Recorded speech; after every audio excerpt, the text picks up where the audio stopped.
in the sky, gazing far into the night. I raise my hand to the fire, but it's no use, 'cause you can't stop it from shining through.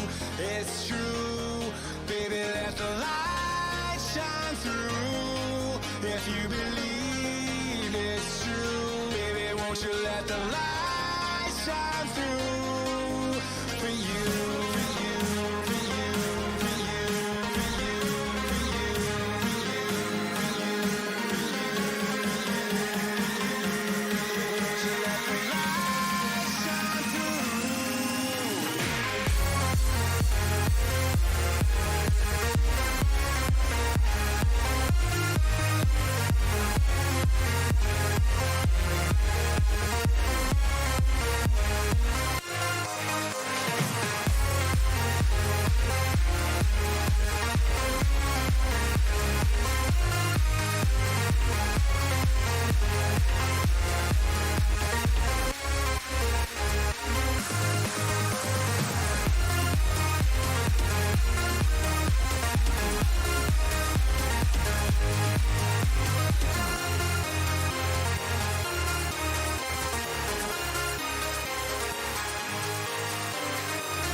In the sky, gazing far into the night. I raise my hand to the fire, but it's no use, 'cause you can't stop it from shining through.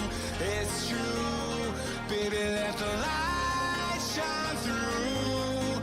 If you believe it's true, baby, won't you let the light shine through for you.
Good evening, everybody, and welcome to this impromptu Gameweek 1 review with myself, Steve-O. Good evening, Joe Page. It's Rule 12, Tobias, Marcus, Pierre,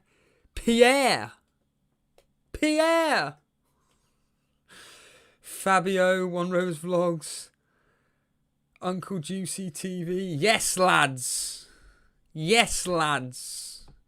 You sound like someone from work. All right, lads.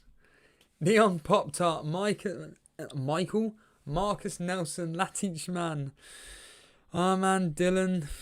There's many people here. I'm surprised at that. I wonder why. Here's one for you, Mr. Reed. Sorry about that. It was the way people were talking about it. Yeah, good evening, everybody. I just thought, you know what? I was just watching a bit of FPL Dave stream, and it's the usual thing of he charmed me. I wanted to do a live stream. I just thought, stuff it. Why not? Let's just get on with it. Let's talk about game week 1. There's a lot of talk about, as Jason put it in the tweet that he put out this morning, the poll regarding people knee-jerking and game week 2 transfers and stuff. And yeah, it's all interesting. And what I'm asking people to do is, if you want to come live on air, by all means. I kind of want to talk about your thought processes about game week 1, what you took away from it, how you felt your kind of game week 1 went, despite eventually what happened with various players and everything.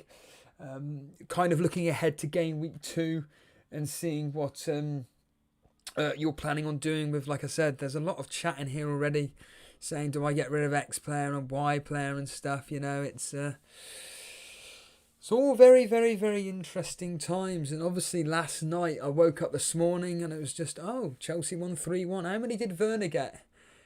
Nothing. Great. So yeah, let's just quickly go through actually what happened over the weekend. We all know what happened, but of course Fulham losing 3-0 to Arsenal, and based on what I've read and based on what people like Crazy Jack have said in the past, Fulham are just, they've got a championship defence. And I think that somebody, I don't know who it was, they said about they could be the walkovers this season, the team to target regarding certainly if a big team like Arsenal, Man United, Man City, etc., to play Fulham, just captain a player versus them. And of course, we all know what happened in that particular game. Aubameyang got his standard goal, could have got 2. Unfortunately, rather than, as King Kun made the point, rather than chipping the keeper, he decides to take it around him and then shoots it in the back and the side netting. But then on to Crystal Palace versus Southampton. I mean, sorry, just to kind of cut myself off there regarding Arsenal. I think the talking point from my point of view is Willian. Is he now an option? We all know how he played for Chelsea when he came back in the squad and knew that he was trying to essentially play for his contract, and he did ever so well. Never signed it, and now he's signed for Arsenal. And look how well he did in the first game. 3 assists, 3 FPL assists, so to speak. And yeah, he's someone to target. Someone like myself who's got Saka. With hindsight now, wish I hadn't gone for him, but these things happen. Crystal Palace winning 1-0 against Southampton. Again, Crystal Palace's home record atrocious, but turned up against Southampton. Guaita, by all accounts, had an absolute stormer. Zaha, of course, apparently played very, very well. Looked really good. Took his goal well. Took his second goal well, which of course was ruled out. And yeah, exciting times for Crystal Palace ahead, although they have got United up next, which isn't particularly great for them. But can they capitalise? Of course, Southampton are at home to Tottenham, where, guess what? I'm thinking Tottenham are going to batter them. Well, not batter them, but I think that I reckon they're going to beat Southampton. What is it? Southampton's home record is poor, but away from home they're decent. Yeah, that could be interesting. Of course, the big one now, Liverpool versus Leeds, 4-3, the Salah hat-trick for many people that captained him. Well done. Of course, the Leeds talking point was, they're going to approach the game like normal.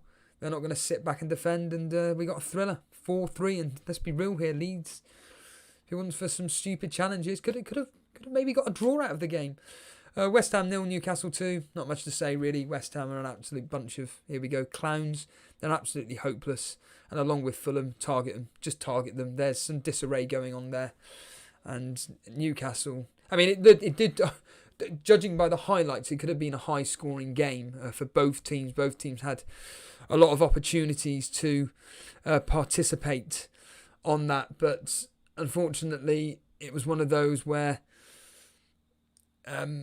Newcastle held on and won 2-0 with Hendrick.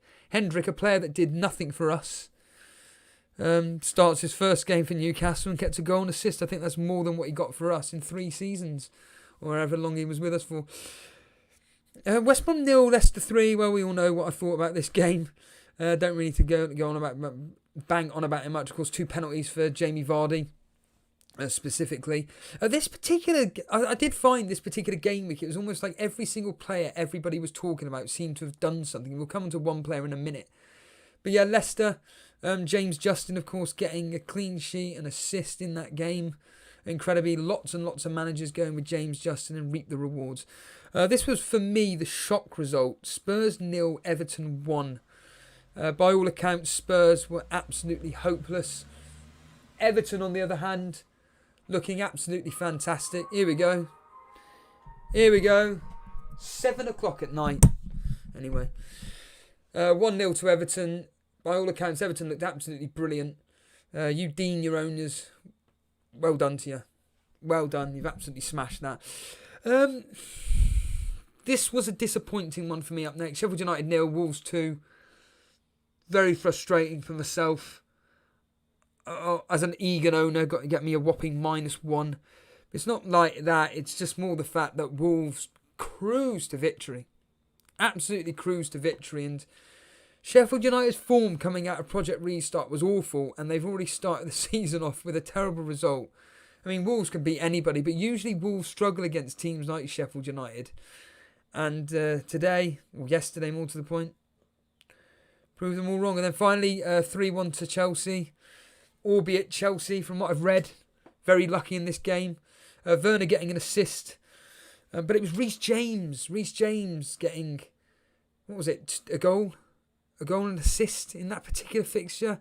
You know, again, another player everybody banging on about, talking about. You know, again, with hindsight, he was somebody that I kind of toyed around with, but I thought, nah, he's not gonna do anything with that. And surprise, surprise, pops up with what he did. And yeah, quite an extraordinary game. I heard Havertz didn't look particularly great. Not particularly great. So maybe one to consider. Obviously, Pulisic didn't make any form of appearance whatsoever. That worry Pulisic owners. I know Andy, Let's Talk FPL, on his thumbnail had it as basically, you know, Pulisic out, sunning. Who knows? Are many, many other people going to be thinking exactly the same here? Micah's Pauls is here. Kinjar. Adam Whitfield is here. Semi-Sweet Potato. Tobias. Davo. Oscar Bell's here. Good afternoon. I'm going to bring on some callers right now. I know Charlie set up his video camera. I don't know why, because there's no way he's going to be coming on air with his video. So, complete waste of time. But there is my points there. Really wanting to see how many points. 47.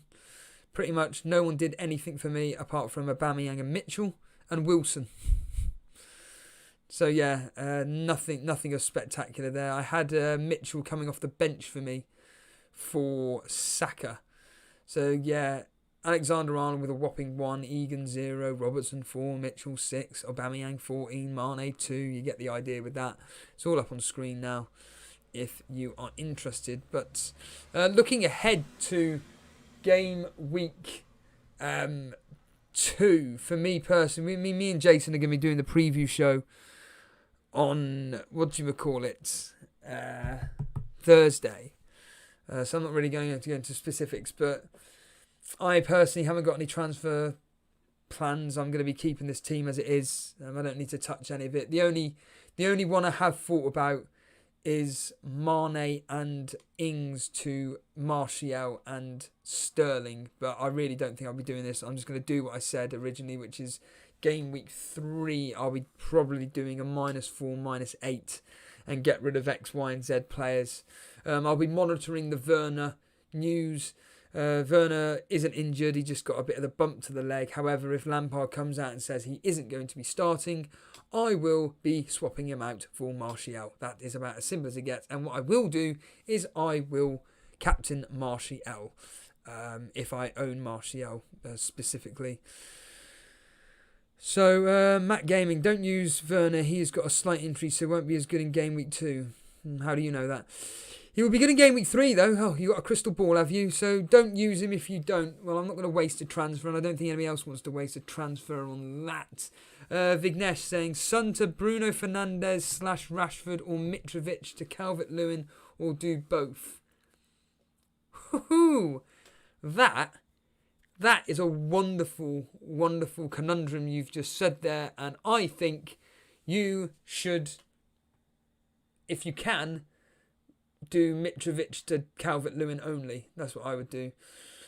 FPL Bick started the season with 84 and still activating my wild card. Nice one. Fair enough. That's what you want to do. That's what you want to do. Gary Howden, get Ings out for Martial all day. I would do, but ain't got 0.5 in the bank, so can't actually do that. Semi-sweet potato making the point there. Yeah, it's just a dead leg. Yeah, precisely. Vinay saying I've gone Rodriguez. Yeah, a lot of talk about Rodriguez, saying that essentially he played fantastically and under Ancelotti. You know, LPM Austria, Ings to Calvert-Lewin, Steve-O. If you want to do it, you keep doing it. Kincher, Steve, you want to keep the captain on Aubameyang, but it's going to be captain for me. Yeah, absolutely, unless I bring in Martial, which is unlikely. Rory Kavanagh, Steve, I thought you were triple Tottenham. Well, if you've been watching the videos, I explained why I didn't triple on them. The Football Hub official podcast, there's your plug. Walker Peters for Lamptey or leave it for 2-3 next week. I wouldn't even bother wasting your transfers. Personally, that's just me, but you can do whatever you want to do with it. Keep Son or switch for Willian. Willian's got a very, very good fixture. Son away at Southampton, I personally would keep. But that's completely up to you. So let's just bring on a caller. Specifically, well, in this case, Charlie wants to come live on air. And for some reason, I've gone in the waiting room rather than live on air. You big idiot. And by the way, I do want to say just quickly that thank you to Jason for the thumbnail. Absolutely wonderful. Wonderful thumbnail he's done for me there. Absolutely stunning. Right, then let's bring him on. Charlie, good evening.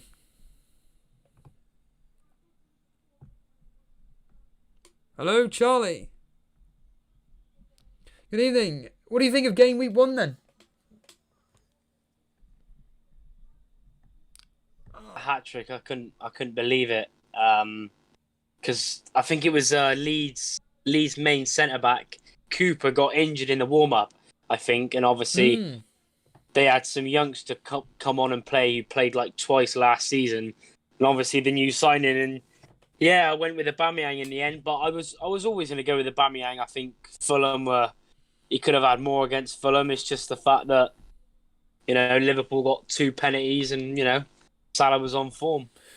What's the most? What did you get out of Gameweek 1? Any thought processes where you thought, you know what, with hindsight now, I think I should have gone with that player instead? Not really. I think I pretty much kept with the same sort of team. Like, obviously, some people were there like, oh yeah, I had Reece James and took him out or whatever. But no, I pretty much kept with the same team I was going. And it all like works out well of the first game week, really. Yeah, absolutely. Did any players though stand out for you? Anybody where you're thinking, I'm kind of tempted by Willian, for example, or maybe even Jamie Vardy? I think Digne, Rodriguez. I thought Everton were quality, especially defensively. I think they're going to be a lot more solid because Allen is a class signing, and he literally just was just in front of the back four, sweeping anything up. And I think Digne, because I was just watching a FPL Dave stream. Yes. And he was like looking at all the heat maps and his stats, and yeah, Digne looked good, passed the eye test as well, and yeah, Rodriguez as well, to be honest, and Richarlison if he could finish. What about Everton in general? Did they impress you at all? Yeah, they look good. From all over the pitch, even Pickford, and we don't say that much these days, by making mistakes. But yeah, all over the pitch they looked really good. Calvert-Lewin, obviously bullet header, and all their new signings as well. It looked like they'd played together for a while, but it was their first game together. Was there any matches that were you shocked by? For instance, in my case, I was surprised by the Everton winning 1-0, but also a bit surprised that Wolves comfortably beating Sheffield United 2-0. Yeah, definitely. I think the Wolves game. Obviously, I owned Jimenez, which was a bonus as well. I was buzzing to see him, Yes, yeah, but he got his standard digit haul. yeah, he could have had more as well. Hit the post, and looked good. And also Palace. I thought everyone, including myself, was thinking, God, Southampton are in for a real treat with all their defensive options being injured, and then they go and win 1-0. But it was a massive thanks to Guaita, who had a stormer of a game. Of the three promoted teams, for you, which one were you most disappointed with? From my point of view, probably West Brom, allowing Vardy, allowing Leicester to end up winning 3-0. Yeah, I think it's got to be West Brom because they started quite well. Diangana and Pereira look good. Obviously, they're two main creative players, and then I think they just ran out of steam and just conceded obviously two stupid penalties. I don't know what they were doing for that, which obviously gifted, Vardy the 2 goals. But yeah, definitely West Brom, I think, because they started well, but they just signed Ivanovic, so that could be some good experience. The ex-Chelsea defender. Have they really? Yeah, age 36, signed him on a 1-year deal. Oh So my goodness! Wow. yeah, he's coming back to the Prem. Well, what do you think? Yeah. What do you think Premier League will price him at?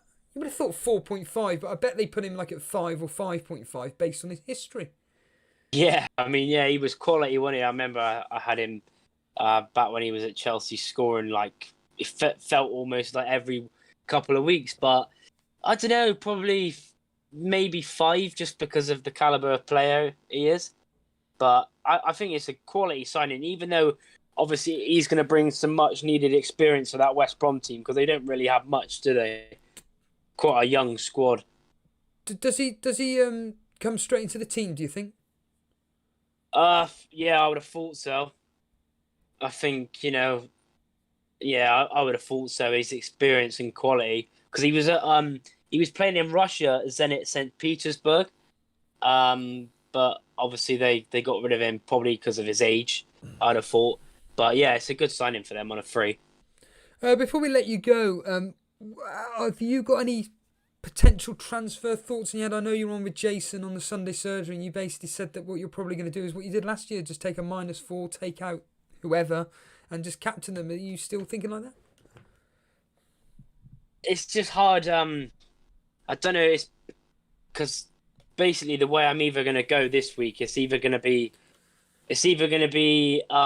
Ings and Redmond out for Martial and a cheap midfielder like Grealish or someone, or Ings and one of the 4.0 defenders out for Calvert-Lewin and Digne, because I think they've got some good fixtures coming up. And I mean, I'm tempted by as well watching FPL Dave stream. I thought obviously he was talking about Richarlison a lot, and the stats. If he can just finish, he'd be so good. But that's the thing in it, an extra million more than Calvert-Lewin.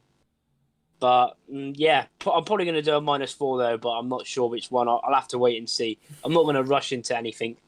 Will it be a Friday night transfer? Yeah, probably. I'll wait for some. I'll wait for the. Someone, I think it was Matt Gaming, was making the point about. Last year, I used to do the transfers quite early. Well, yeah, that's the problem, isn't it? Doing the transfers early, potentially, one of those players can become injured. But Matt Gaming was making the point about Werner. Maybe you want to, not you personally, but making the point that maybe just get rid of him ahead of this Liverpool game. A bit of a dead leg. Lampard may not want to risk him or anything. Do you think it may be wise? Just Werner straight swap to Martial? Yeah, possibly. Yeah, I hope it's not that bad. I don't really want to be taking him out, to be honest. But we'll have to wait and see, because obviously Lampard, Pulisic was in training, everything looked good, and all those Pulisic owners were livid. Obviously, apart from I've seen a few lucky people with Saiz first on the bench. But yeah, but I'll just probably wait. I think I'll wait and see what happens. And worst comes to worst, if Werner has to come out, he has to come out, and then I can get him back in. Do you know, talking of Saiss, I'm really, really hoping that next time Jason is on air, that Crazy Jack comes on and sticks a middle finger up to Jason and basically just says, well, you told me not to bother with Saiss or Zuma. And of course, we all know. Yeah, Zuma scored, didn't he? I couldn't believe that. Yes! I mean, it was fortunate, but. Yeah, I can't believe that. Yeah, it was crazy. A lot of fun, and yeah. Just a quick one, actually. Chelsea, did you watch the game last night? I seen bits of it. I seen Havertz kicking the ball out of play. Right. He looked awful. Yeah, I've heard not great things on him whatsoever. Charlie, appreciate you coming on. I'm sure you'll be on Thursday or something like that to tell us your official plans, what you'll be doing for the weekend, basically. Yeah, definitely. Cheers for having me on, mate. No, next time you are on, obviously Jason will be on. You'll be able to. I know you were playing around with your video. You'll be able to come on video with the at camera, that point. Yeah. That'd be brilliant. Cheers, dude. Okay. Cheers, mate. Nice one. Let's bring on Will G. Hello, Will G. You just need to unmute your microphone and we can have a coherent conversation about your team and specifically game week 1. Hey, Steve. How's it going? Good afternoon. I'm detecting a bit of an accent. Where are you from? I'm from Canada. Oh my god, Canada. What time's it over there? It's 2:30 in the afternoon. Oh, that's all right. It's an afternoon stream. That's okay. 76 points. What's your main takeaway from game week 1? Was disappointed with Liverpool's back line. Well, unfortunately it's been something that's been talked to death about, the fact that in Project Restart they were essentially just conceding goals a game. I actually spoke about the fact that do they really have any motivation to do anything considering they won everything. In fact, I was listening to who the hell, it was somebody, I can't remember, nothing to do with fantasy football. It was a respected journalist and they said virtually the same words that I said, which is when you've won everything, what exactly have you got to play for? And I completely agree with you. Exactly. Their defence is just looking terrible. Did you watch the game? Yeah, I did. Leeds ripped them apart. I thought Leeds could have scored a few more, to be honest. What did you just in general think of Liverpool's approach to the game? Do you think they're still just like this lackluster kind of like, or do you think that, you know, they are going to be challenging for the title this year? I think they'll be challenging for the title. I don't know if they'll win it again. These guys, especially the starting 11, have been playing so many games over the past 2 to 3 seasons, right? So I reckon they can finish top 3 for sure, maybe second, but I have City winning the league. Yeah, I'm the same as you. Going on your team here, you've got essentially excellent performances from Vardy, Justin, Salah, Aubameyang, Mitchell, of course, coming through. Of your 11, with hindsight now, who are you most disappointed in? Probably Ings. I didn't really see anything that gave me any kind of I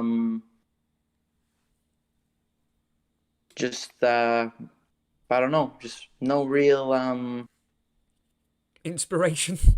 You know what I'm trying to say. Exactly. Yeah. Confidence is the word we're looking for. Yeah. I agree. I think that maybe a player in which was storming Project Restart, it came into this particular game week and just failed miserably for all of us. Will, how did you find it? As I always ask Jason, as Jason always asks people, I'll ask you, how did you tune into the show today? How did you find out about us? I was just this is my first time ever playing FPL, and I was just watching a bunch of YouTube videos on like people's teams and stuff for week 1 to get some ideas, right? I watch a lot of soccer. I'm a Barcelona fan, but just wanted a few ideas, and I stumbled upon your guys' channel. I saw Jason's team game week 1 team video. I think it was a week ago or so, and got a few ideas from him. Vardy, which was, he definitely had a big game there. Salah, Aubameyang, Trent, looking back, if I had to have made one change, probably, just Ings for Jimenez. Just one final quick question before you go. Game week 2, any thoughts on what transfers you're thinking of doing, or have you already done any? Yeah, actually, I was thinking of using my wild card. I know that's a little bit crazy, but here's the team that I was thinking of going for here. I'll just send it to the live stream chat here. Go for it. Interesting. Always interesting to see people's... Here we are. Right, let's bring it up. Is it all up on the screen? It should be. It should be all up and running. Tell us about it.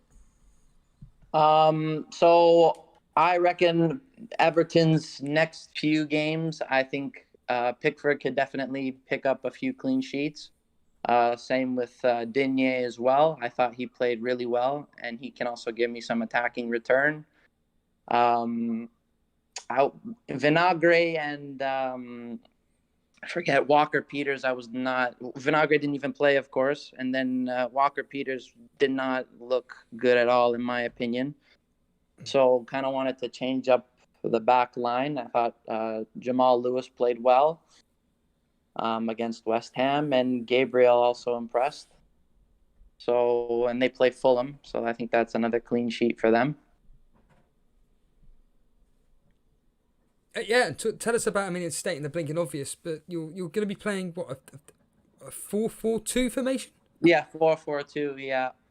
And you're of these players that you're going to be bringing in. So Jimenez, Martial, Sterling, De Bruyne, Gabriel, Digne, and Lewis, and Pickford. Of those 9 players, how many of them are going to be there by game week 2?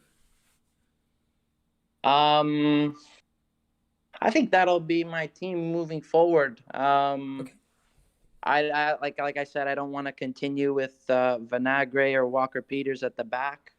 Ings, I don't think Ings will have quite the season that he had last season. Southampton had no real creativity in the attacking end, so I reckon Jimenez will be better off.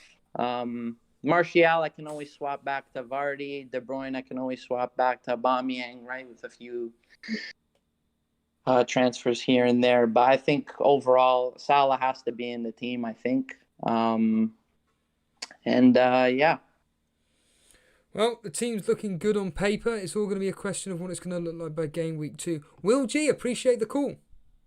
Thank you very much for having me on, Steve-O. There's Will G there with his potential wildcard team. Very, very interesting indeed. I just want to quickly, before we go into any more calls, just answer a few points in the old chat. Oh, Jim Parry's here. Afternoon, pal. Thanks for the wife has just transferred Mane out for Fernandes in. The former going in. Oh, is he? Right. Okay. Is that official? Is it Fernandes going up, Mane going down? Damn, that puts a blinker into my own eye. Damn it. Oh, well, it's a good move. Good move. I know Mr. Reed, his essentially his wife, she had a stormer, 107 points. She triple captained, thanks to him. Triple captained Salah, 107 points. And we had a nice little conversation on the phone earlier saying that Mr. Reed will probably be picking her team and doesn't really care what he says to her, obviously with genuine thought processes, and the reality is that she'll probably end up doing better than him. It's the way it goes, really. When you don't have a care in the world, you do anything, and when you don't, it is. Let's bring on Stefan Pro. Hello, Stefan.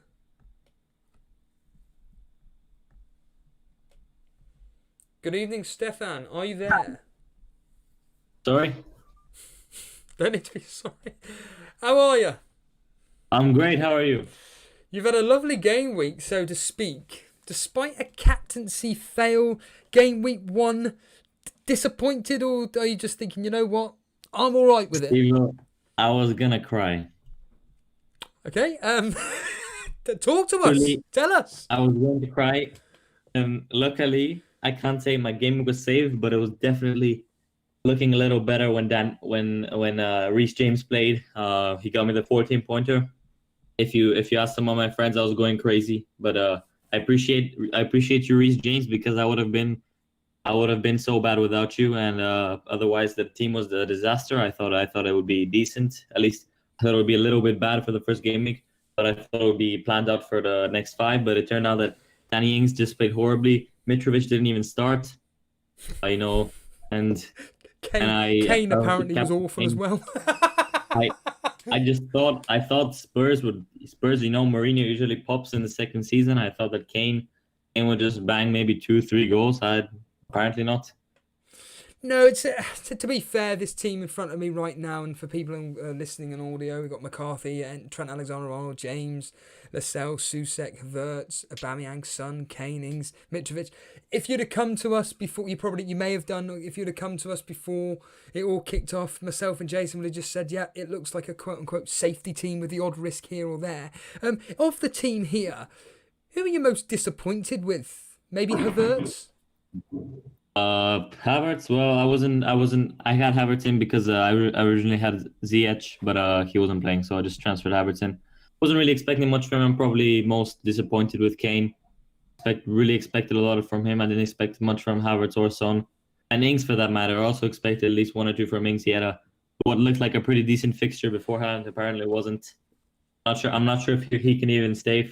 I'll leave him for 1 or 2 more game weeks. Let's see if he can prove himself. Otherwise.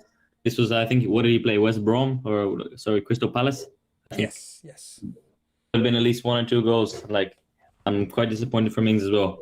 So, you said that you almost wanted to cry. Now, in all seriousness, you said that you had a plan up to game week 5, 6, whatever. Are you sticking with that plan? Well, I mean, when I just look at the team, it's like I like to see this team, so I still have faith in it.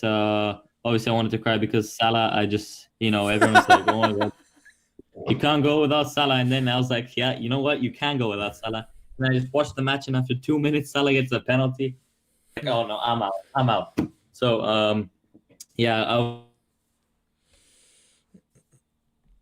obviously, mixed up the captains. It's just some bad decisions. But otherwise, I'm planning to get Bruno in for Son. I have the 1.5 in the bank, so I'm confident that this team can bounce back next game week. Absolutely. And Stefan, I would advise to come on the show and brag about it. That's what I say. Cheers for the call, my friend. Can I just ask you one more thing? You go for it. I was thinking it's a little risky, but the only way to bounce back from a failed risk, a risk that didn't pay off, is with another risk. And I was thinking, wait, does Aubameyang deserve the triple captain? I don't know. Maybe I should wait for a double game. Let's just put it this way. Someone that's... I'm sure he's one of the hosts for the FPL the Wolf Pack podcast. I personally don't know anything about it, but whatever.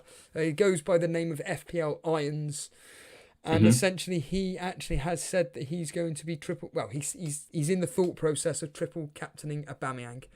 All I will say is that West Ham are absolutely, in my opinion, are absolutely useless. And you know what? Go for it. If you're confident in Aubameyang doing well at home to West Ham, go for it. I'm quite confident, but something else that seems pretty appealing is a double game week for Bruno. We see how many penalties he gets, how many assists he gets. He gets this double game week when the Villa fixture is rescheduled. It might seem pretty tempting as well there. Well, yeah, this the whole thing with FPL. It's all about planning, and knee-jerking. Cheers, Stefan. All right. See you soon, Stevo. And talking of Aston Villa, thanks to Paulie, apparently they're 1-0 down to Burton after a minute. Utterly useless. Let's bring on King Kun. King Kun, you are live on air. I know you were watching Jason's stream during the West Brom Leicester game. I saw you commenting on that. I was even referencing you in the video last night, how you were very annoyed when essentially Vardy got up and started running about. King Kun, game week 1, talk to me. Good morning, evening, everyone watching. Just Salah, man. He just irritates me. I just hate the guy. Yeah. Like I nearly destroyed my TV in the first minute. I'm like, what is this? Right. I don't really want to be talking about yesterday. We all know what happened there, but could you feel where I was coming from? Oh, mate. I didn't want to watch it because I was going to get angry. So I just said, you know what, today, Steve, I'm not going to watch it. So I'm just going to be in my own. I want to be peaceful today and have a sleep. I don't want to talk FPL. So, but it happens. I guess that's going to happen 3 times a year. So to all the people that captained him, congratulations, I guess, what can I say? At the end of the day, 2 penalties for crying out loud and a thunderbolt. Let's be real here. It like you said, he probably won't do it for the rest of the season. But yesterday, God, you must have been in dreamland when James hit that rocket, when he hit the corner in and Zuma put the ball in the back of the net. Yeah, but he's a worry. I actually I'm worried. I think James is still a good pick, but when Ziyech comes in, he's gonna take a bit of his responsibilities on corners and stuff. So, just something to monitor. And plus, I didn't like Havertz on the right. I don't think he can play on the wing. Right. So, Did you watch the game? Did you? yeah, I watched the game. I watched him very closely. Tell us about it. Tell us about why Chelsea just didn't look particularly great from all accounts, and Havertz in overall. I think they miss Kovacic as well. Like he's a player that gets him a lot of the ball and like keeps it as well. And I thought Ruben Loftus, what do you call him? Ruben Loftus-Cheek was really bad playing as a 10. So I think Havertz can't play on the right, but they don't have many options to put Ziyech on the right unless he's fit. I'm not sure if he's coming back unless they play Hudson-Odoi. Looked pretty good when he came on. So I'm expecting Hudson-Odoi to start on the right and Havertz in behind Werner. So that's what I'm thinking. I'll go with. Your thoughts on Gameweek 1 over general? One quick question, really. Which team were you most disappointed in this weekend? Disappointed. Disappointed. Probably Spurs. I think were really, really bad. Or Everton's really good. I don't know which one it is, but I thought Spurs? Also. Yeah, I'm selling. I'm selling both Spurs assets. They're gone. Tell us what you're doing. Tell us. So I'm getting. It's either Son or Havertz. I'm not sure. I think I might keep Havertz this week. I'm gonna go Son to Rashford and Kane to Martial and Rashford captain. What makes you? One final question. What makes you confident in Rashford? He's averaged like 6 or 7 shots against Palace last 3 games, and Palace had the least amount of possession. Gameweek 1, least amount of shots, worst pass accuracy. They overachieved pretty much in Gameweek 1, and I think United's going to batter him Gameweek 2.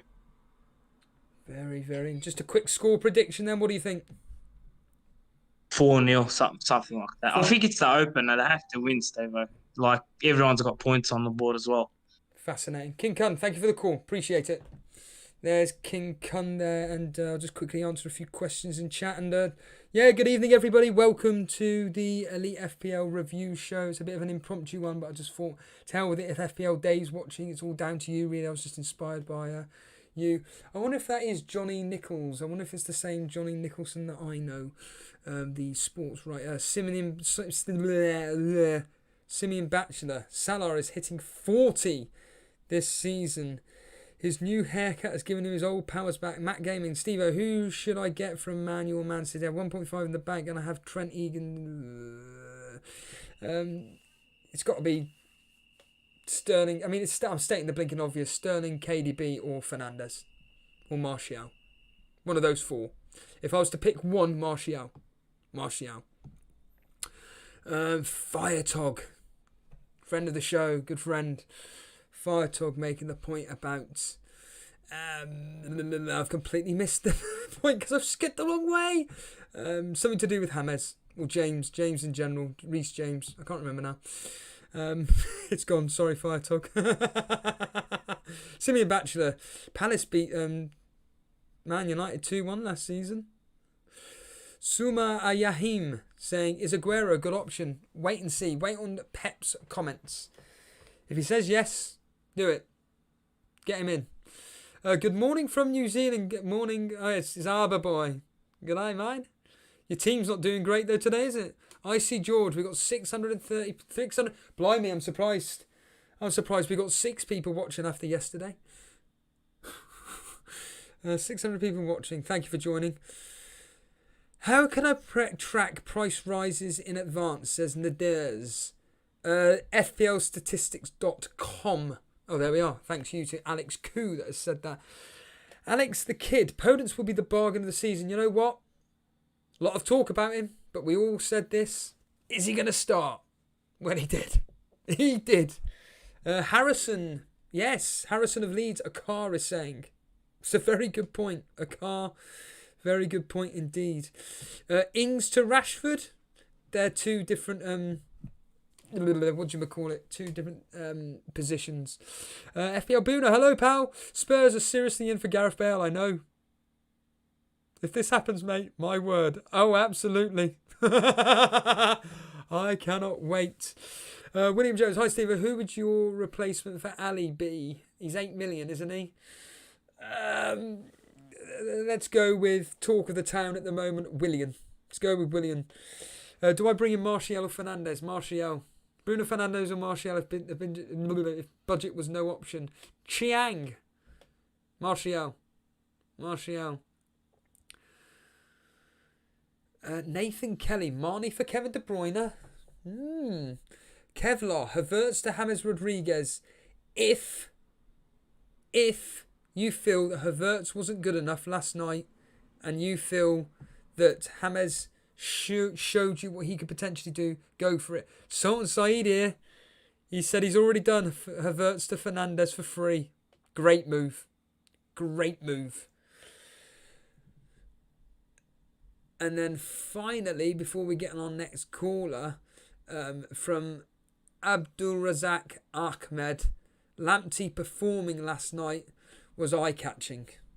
Absolutely. Dazars. Hi, Steve-O. Afternoon. Evening. Oh, man, Dylan, thank you for picking Martial. The choice is easier.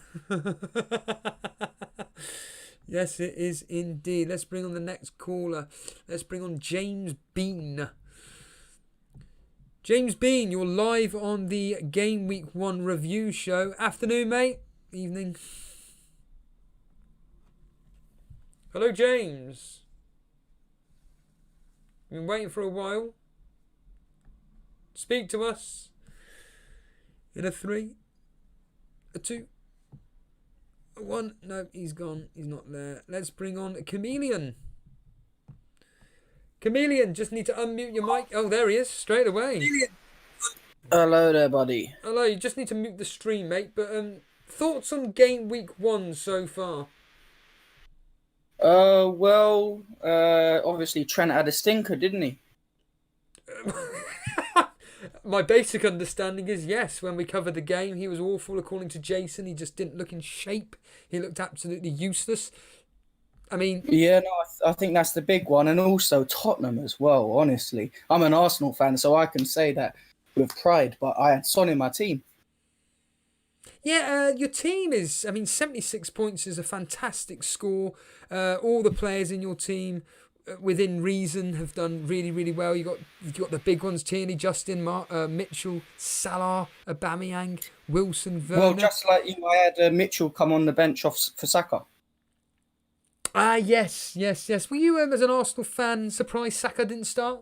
And are you worried about him now? Well, I'm going to keep him in because I think even if he does come on as a sub, he's going to score a goal or make a couple of assists. Yeah, that's my thought process. I think that Saka is an excellent player, but the question is how many minutes he'll play. Talk to me about Willian. I think he's a good bet, but again, with Pepe there's so much competition for the spot.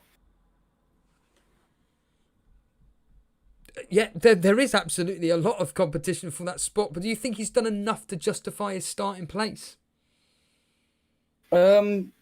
3 assists on the debut. What can you say to that, really? And the same with Gabriel, honestly. I'm really impressed with Gabriel there. One final question. We've got a lot of calls to get through. Trent Alexander-Arnold, you keeping or you getting rid? No, I'm keeping him again. It's just the first game of the season, isn't it? It is indeed. Comedian, appreciate the call, and we'll speak to you soon. And let's see if I may have a special guest in a minute. Oh, the joys of doing this show. Jack Watkinson. Hello, Jack. Just need to unmute the mic, my friend, and let's talk Game Week 1. Hello, Jack. Welcome to the show. Speak to the nation. No, in the 3. Speak. You've unmuted yourself. Oh, he's not there. What a shame. What a shame. Let's bring on the next... Oh, whoops. Let's bring on the next caller. Let's bring on FPL Disciple. FPL Disciple, you are live on the Game Week 1 review show. Evening. Talk to us, my friend. You just need to unmute your mic and away we go. We're going to have a coherent conversation about Game Week 1. Your team's up on the screen. All right, hello, can you hear me? I can hear you loud and clear, my friend. Talk to me about Game Week 1. You've had a bit of a stormer with that Salah captaincy alone. Yeah, to be honest, that pretty much helped out my week. Hold on, let me turn down TV. Okay, yeah, so that helped out my week pretty much, Salah getting me the 40 points. But I'm not totally happy with a number of players I've got. If you see Pulisic, I took a bit of a risk on him and Vinagre, which didn't pay off. So this is why I'm thinking of using my wild card, and I already had a plan to bring in Fernandes, De Bruyne, possibly Martial. So I'm just thinking to jump on my wild card now. I usually use it early anyway, so I don't know. I know it's a bit rash, but I just thought I'd see what your thoughts were, really. Well, more of a question for you is, what has Game Week 1 said to you where you thought, oh, I've got to hit the wildcard button? Because to me, that team looks fine. Well, it's more to do with the team of the players I want. I probably won't be able to afford them in a few weeks' time. By the time I'm able to transfer them in, I'm not going to be able to afford most of them. I'm looking at, like I say, KDB, Fernandes, and Salah having all 3 of them, which stretches your budget. So, yeah, I'm just thinking to just hit it. And I can do my changes later on for whenever the double game week is. I've got, 15, 16 weeks or so, or even more to prepare my team for the double game week. So I'm just thinking to just use it, really. And I'm not happy with, like I say, for example, Vinagre, Pulisic. I didn't see Southampton's game, so I didn't really see what Ings was like. I saw St. Maximin. He wasn't highly in the box. Doherty had a great chance. I saw the Tottenham game, but Tottenham defensively looked shaky. So, yeah, I'm debating whether to do it or just take maybe a hit and then see what happens that way. I think if you're that desperate to be bringing in those specific players that you said, just take a hit. I'm in the agreement of Boona, Jason. I think get the hits out the way now to build up a team for the foreseeable future in which you're happy with.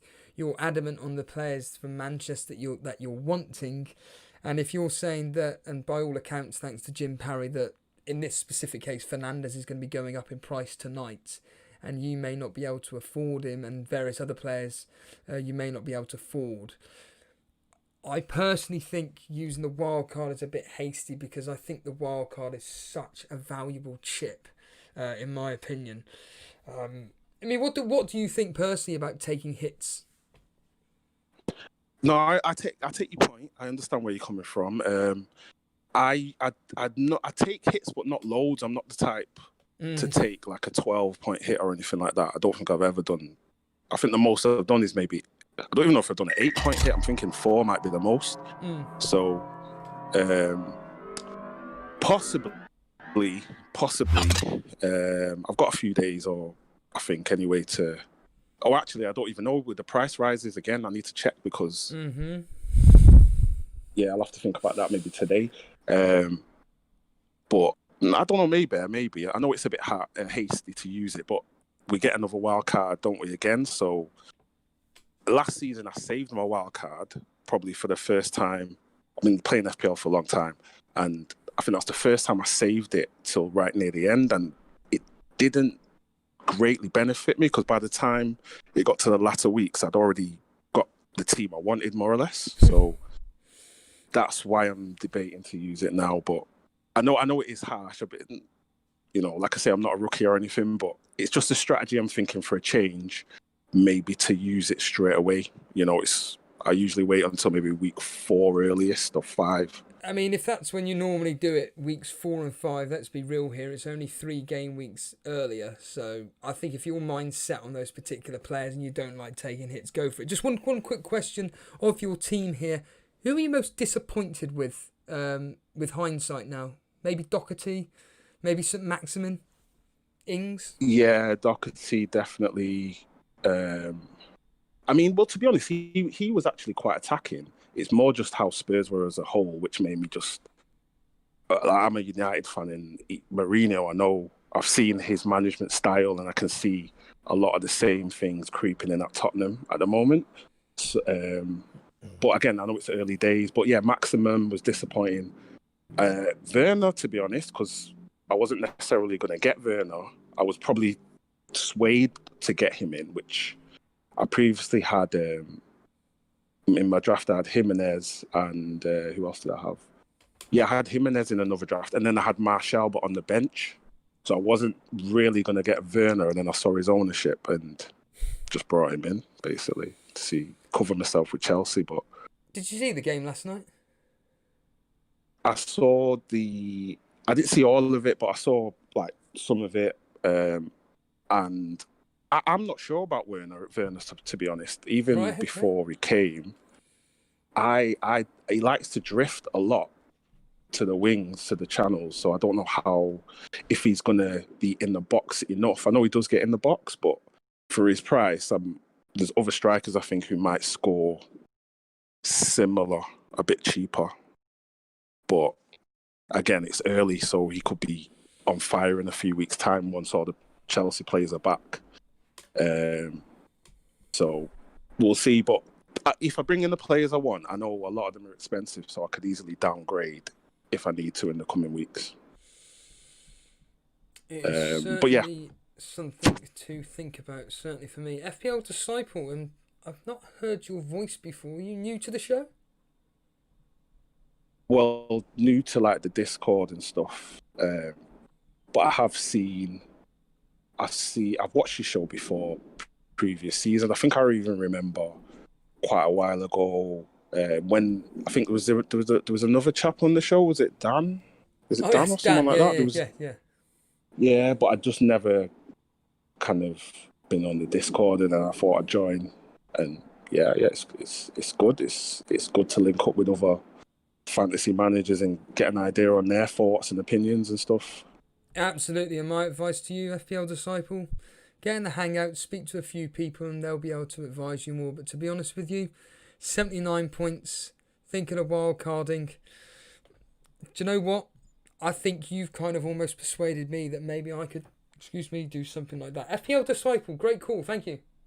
No worries, cheers, take care. There's FPL Disciple, and genuinely, this is what I love about this show, is that you do get some basic ideas, and that very interesting. Makes sense. Get the players in that you want now. Get them in. I mean, I look at this team up on screen right now, which is my team. Who am I not happy with? Well, let's rattle them off, shall we? Egan. Saka. Ings. That's 3. Is it really worth wildcarding for me? Nah. But people like Disciple, they make very, very valid points, and I think personally, he's got a thought process. I think go for it. Absolutely. Evening FPL Fabio. Evening FPL Fabio. You just need to unmute your mic and Oh, no, we're having trouble there. So let's just bring on Gustav. Gustav, 411, evening. Just need to unmute your... Evening, Gustav. No, he's not there either. Let's bring on a FPL legend then, Yaya Toure. Yaya Toure, good evening. How was your birthday the other day? Oh, Hey, how are you? Hello, Yaya. Good, and yourself? 91 points. Yes. Extraordinary. Lucky week. Yeah. Is it luck? Well, some picks, yes, but pretty happy with it. Let's talk about what you believe is lucky picks for yourself. What do you think from this team in front of you? Do you personally think is luck? I would say the Salah captain pick. Seeing mostly everyone captaining Aubameyang, I was gonna go for it because people are saying how good Leeds were defensively. So, but I stuck to him and I changed to captaining him at the final hour or so before the deadline. So why did you captain him then? Why did it take you to the last minute basically to go, do you know what? I'm going to captain Salah.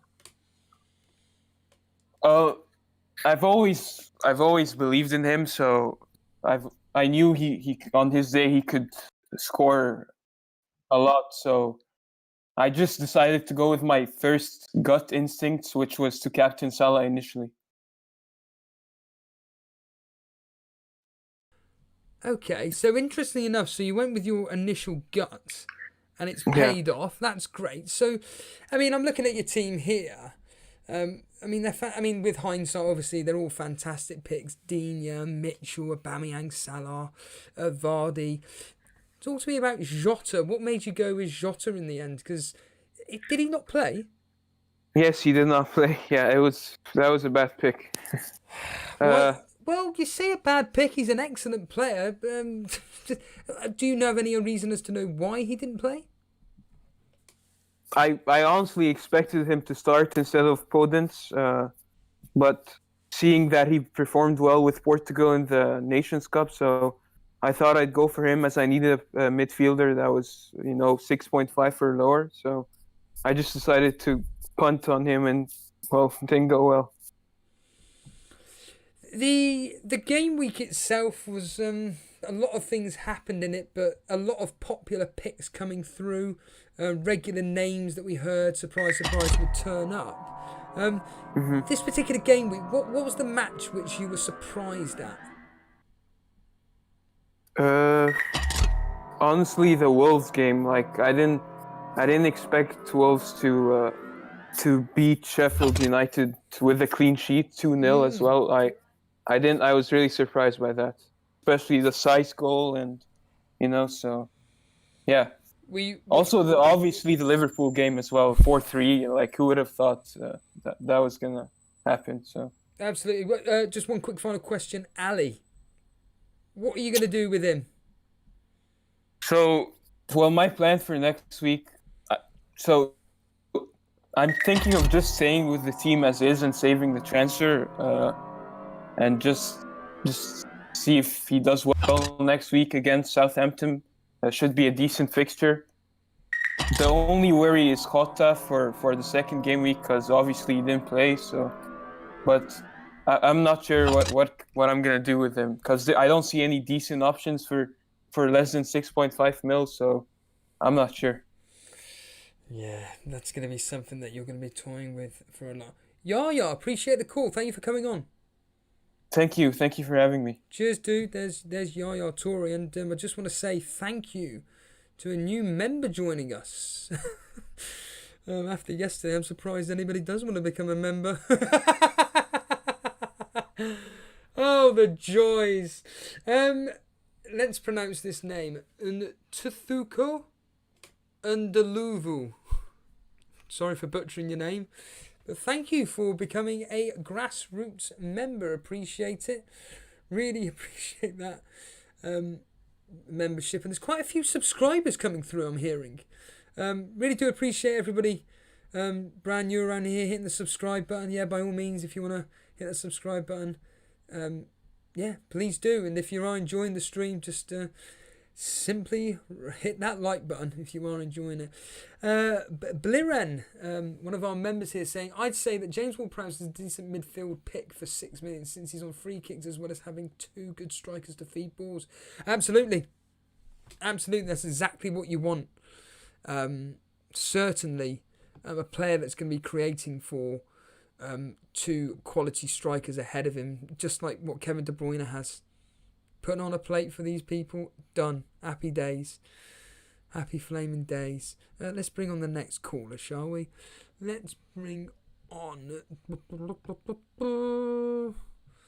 I know, I'm hoping I can grab him and drag him. Let's see if this comes on. Come on. Yay, Biseppo. Good evening, mate. Good evening. How are you? It's been good. It's a lovely night in Finland. From Finland. Lovely. So, game week 2 is approaching us. You've had an excellent game week 1. I mean, yes. What are your thought processes coming out of game week 1? Which players were you impressed by? Which ones are you thinking, oh, you know what, I'm going to avoid them? Which players in your team are you thinking, you know what, I've punted on them, I'm getting them gone? Well, first and foremost, Justin did a great job. He's cheap. He got 9 points. That's absolutely bangers. And Size, 15 points. That's great. I didn't see him scoring a goal, but he did, and a clean sheet. So they're staying in my team for sure. And Ings, he was a little bit of a punt, seeing he did have a great season, but it's a new season now, so you never know. Southampton still have great fixtures, so I'm keeping him for now, but I'm a little bit disappointed for the 2 points against Crystal Palace. And Havertz, I didn't see him do much in the game. Werner obviously got the penalty shot for the team, but Havertz, he was looking a little off. Yeah, King Kun was saying earlier on that Havertz just didn't seem to be playing in the position that he enjoys playing in. Do you think it was a punt worth taking, though? Well, yeah, I could see Chelsea scoring a lot of goals before the game, and they did score 3, a little bit luckily though. So I'm keeping Havertz for now, but if there's nothing in 3-4 game weeks, I'm probably gonna get rid and try out some other player. This team here is looking, let's be honest here, it's looking fantastic. Are you tempted, like FPL Disciple is, of the Manchester club players, or are you just thinking, nope, I'm holding back? Well, yes, I've got a little bit temptation to get in De Bruyne, maybe get in Martial or Bruno. De Bruyne, I'm getting 100% for Aubameyang after Aubameyang plays. Is it West Ham? Yeah. That's right, yeah. Yeah, then they have Liverpool, Sheffield, Man City, Leicester, Man United. So I'm not keeping Aubameyang for those. I think De Bruyne will get more points. But I don't know. I'd have to get rid of Salah or to get in Bruno. So I'm not obviously going to get rid of Salah. He scored me 40 points and he has some easy fixtures coming up. Yeah, it's a lot of people came onto the show beforehand saying that they've got a plan to get immediately rid of Salah after game week 1. He scores a hat-trick. It makes the decision a lot more difficult, doesn't it? It does, yeah. Well, obviously 2 of the goals were penalty shots, but if he keeps getting, if he's the number 1 penalty taker for Liverpool now, why would I change him out? Of your team here, I know my answer, and I'll give it after you've answered. Of your team here, who was the surprise point scorer for you? Surprise point scorer, well, I'd say... probably say yes. Size. Yes. Yes. Yeah. I completely agree. A goal, a clean sheet. Did he get 3 maximum bonus, I'm assuming? Yeah, he did. He did. I was looking at a clean sheet max, so like 6, 7 points, but scoring a goal, getting 3 bonus, and keeping the clean sheet, that's incredible. There's a lot of talk about Everton. They look really good at the weekend. Thought Mhm. about potentially Calvert-Lewin in for Ings? Yeah, that's a good one. That's a good one. I'm keeping Ings for now. I'm not gonna do any changes to my team on game week 1, but after game week 2, I think I'm going Aubameyang to De Bruyne and maybe Ings to Calvert-Lewin or Mitrovic. Let's see how Fulham gets their game going. Precisely. I'm agreeing with you. Mitrovic could be one to look out for. He didn't start the weekend. Could want to start against Leeds. But Seppo, really appreciate this call. Yeah, thanks, mate. Cheers, dude. There's Seppo there. Interesting thought process there. He's holding strong, which is good. It's nice to see. I see a lot of people in chat like, why are people, they, what do you call it? I'm lost for words. Why are they wildcarding so early and everything? Yeah, unfortunately, it can be knee jerking, but if that's what they want to do, like Oscar, like with FPL Disciple. If he wants to get in these players now, do it now because the prices are going to rise. Oscar B11. Is this Oscar Bell or Oscar Ball? Hello. Hello. Is this Oscar Bell that's normally in the chat or not? This is the first time I'm on here. But not in, what about the YouTube live chat? Oh yeah. I've been like following you for like a year now. Yes. Yeah. Sorry. And unfortunately, you've had a worse game week than bad me. week. I mean, it's been. Talk to me about it. What do you think went wrong? Why do you think teams like Tottenham just didn't show up? Well, I'm a Spurs fan myself, and before the season, I had some hope that we'd do well, but it's just, you see in the first game against Everton, we really didn't do that well at all. So I'm not really sure about that, to be honest. Why did Tottenham not turn up? What is it? Just...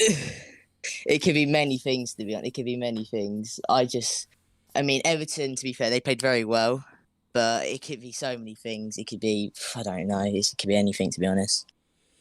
I just want to bring to everybody's attention right this second that the Invitational Gold membership, thanks to Jason, closes in 38 minutes. So in 38 minutes' time, the Gold Invitational membership closes in 38 minutes. To find out what that's all about, go to elitefpl.com.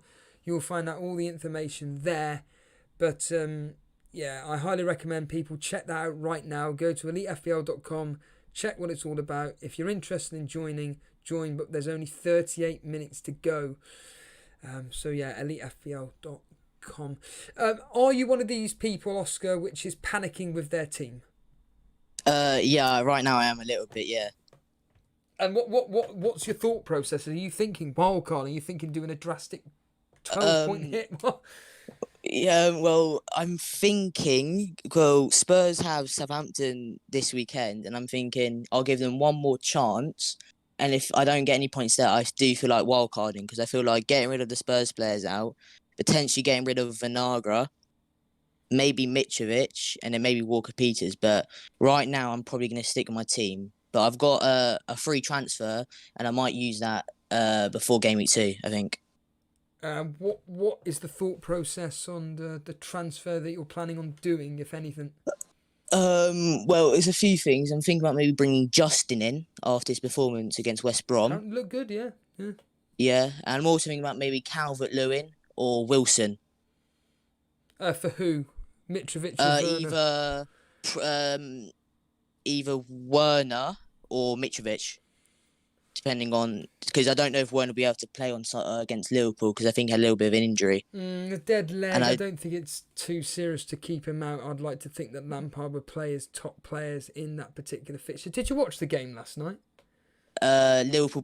Chelsea Brighton. Yeah. Yeah, I did watch it. What do you think of Chelsea's performance? Did they inspire you, or were you just thinking? I mean, I wasn't totally impressed with Havertz personally, but it is his first game for Chelsea, and like hadn't had that many training sessions, I suppose. Werner looked good, but not enough to say I think he'll do like enough against Liverpool potentially. But they looked okay. They looked decent, to be fair. But I'm just a bit unsure on Werner and Havertz maybe. Yeah, Havertz apparently a disappointing opening game, but it's game week 1 for crying out loud. He's got 30. Yeah, there's like another 37 game weeks. Final question for you: are you maybe potentially thinking, you know what? I'm maybe a Spurs fan, but Kane apparently had a terrible game against Everton. Are you just thinking that was probably one of the worst picks in your team with hindsight now? Potentially, yeah. As much as I hate to say it can be, yeah. Probably is. I see you got Greenwood. He's going to be coming on for this game week 2. Yeah, he will be coming on game week 2. Yes, probably for Walker Peters maybe. Yeah, are you expecting Man United to do well against Crystal Palace? I mean, Crystal Palace looked good against Southampton, to be fair, but I just think United will do well. I think, especially with Van der Beek coming in as well. Yes, they've got about 1 million midfielders, and it's going to be interesting to see what Solskjaer does, and we can all look forward to that on Saturday. Oscar, appreciate the first time call. Yeah, thank you for letting me on. No, thank you. Cheers, dude. There's Oscar. I think it's Oscar Ball. He goes by in the chat. It's always great to see him coming on, and let's bring on the guy. Lick me, lice me. I know you're on the other week. Hello. Good evening, Steve. Good evening. Welcome. How are you? Welcome, my man. How was game week 1 for you? What stood out for you, mate? I mean, Dinya dig me up from the underperformance. So, thank you, Dinya. Yeah. Were you surprised by that result? I mean, I was expecting like maybe 4 points or maybe an odd clear sheet, but I didn't expect him to get like 12 points. No, it just came out of nowhere, that particular result. I was expecting Spurs to do something. At the end of the day, they were at home. You would have thought against an Everton team, which are pretty much I think they were just surprised by performance that Everton put up. I don't think they expected for them to be so good. Talking of Everton, I mean, apparently they looked absolutely fantastic. James Rodriguez specifically. Your thoughts on James? Yeah, I mean, he just elevated that Everton squad to another level. Like his passing was on point. His positioning on the pitch was perfect. Everton are making like those passing triangles, and everything looked so fluid. So I would be scared to play Everton, to be honest. Which performance? Which specific player stood out for you this game week 1? Was it Vardy getting the 2 penalties? Salah getting his hat trick?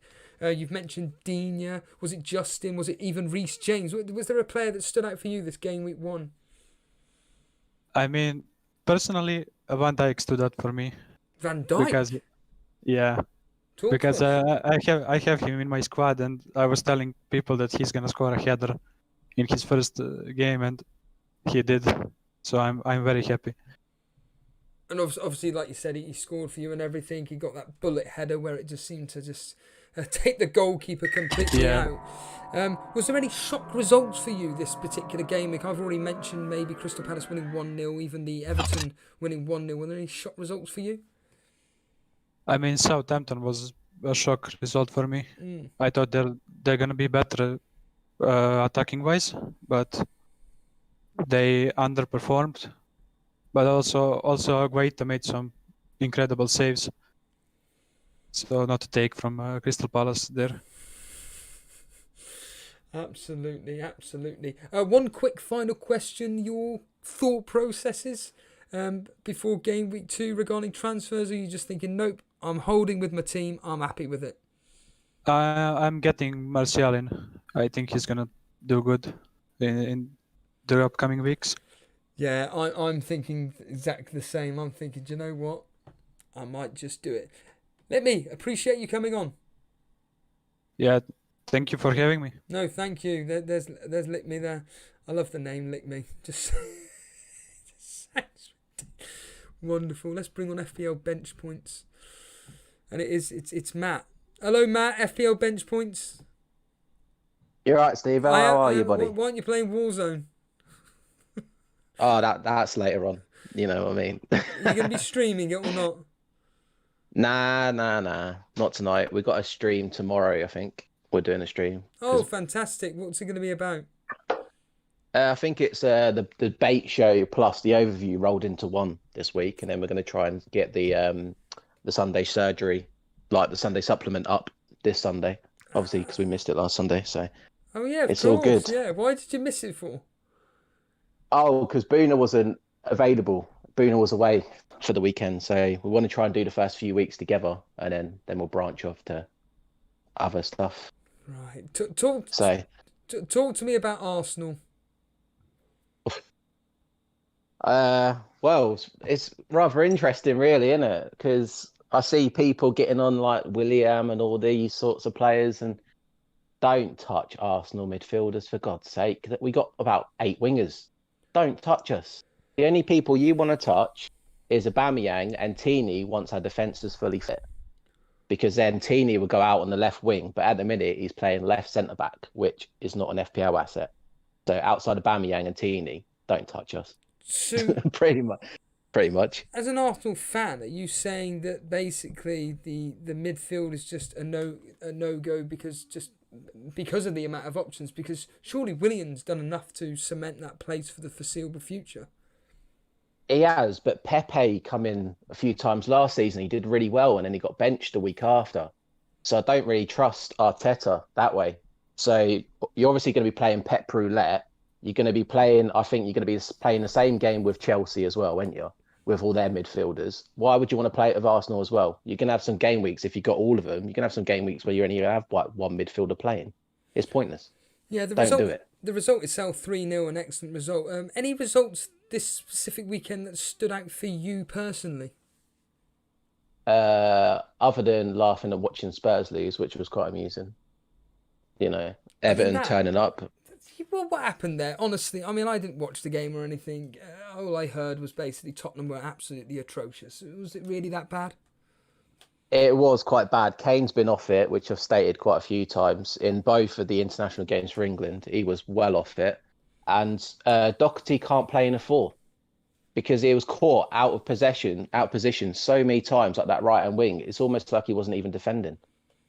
It's unreal. Like, people have their qualms with Aurier, but at least he tries to get back. I didn't see Doherty really like proper going for it to get back sometimes, and he was proper up the pitch. So Doherty's a bit of a wild one. So unless Mourinho changes formation, I don't think Doherty's an FPL asset really either. Oh, really? Especially defensively, anyway. Unless you're just getting him in for his attack and returns, which for what is he, 6 mil, isn't he? 6 mil, yes. Yeah, I wouldn't trust him at 6 mil if you're going to get no clean sheets at all.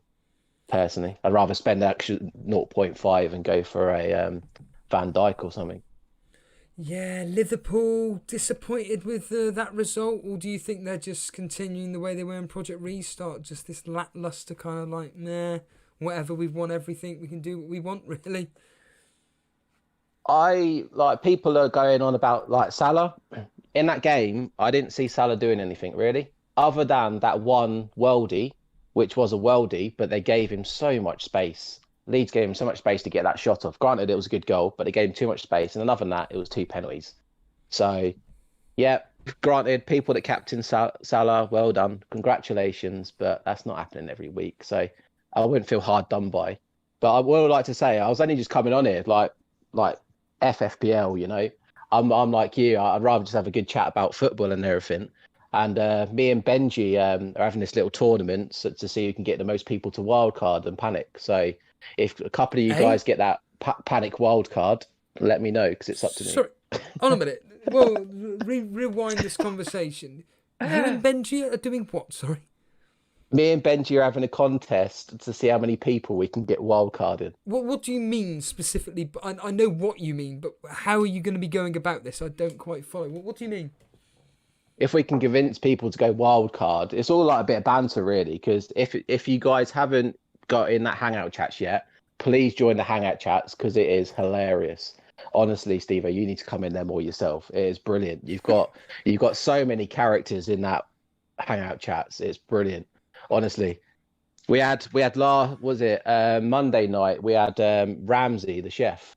Oh, he yes. was proper slating Reece James, going, "This is why you don't get Reece James in," blah blah blah. And literally 2 seconds later, he scored that 25-yard screamer. It's just the hangout chats went mental. It was brilliant.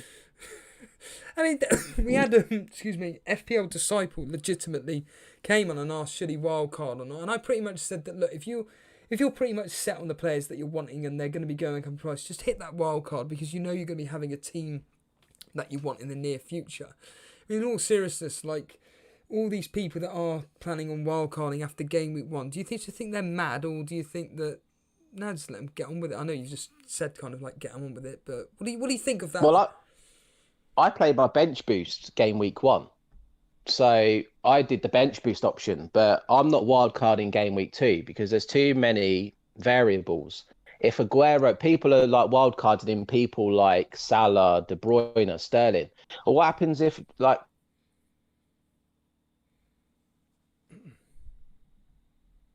Matt, are you there? Matt seems to have them. Matt, if you're listening back on the stream, unfortunately, you, for whatever reason, you were completely cut out and there was no voice there. But really do appreciate you coming on, and make sure you check it. If you're wondering what the hell I was talking about regarding, you're going to be streaming, Matt, Llama, and Boona, in association with Elite FPL, do some streams, and they'll be having, as Matt said, specific shows dedicated to one of them being the debate, picking up subject matters that have been the talking points of the FPL game week. Then on Sunday, as Matt just said, they'll be doing the equivalent of the Sunday supplement, where they'll be going through all the papers, reading through all the headlines. All a bit of fun.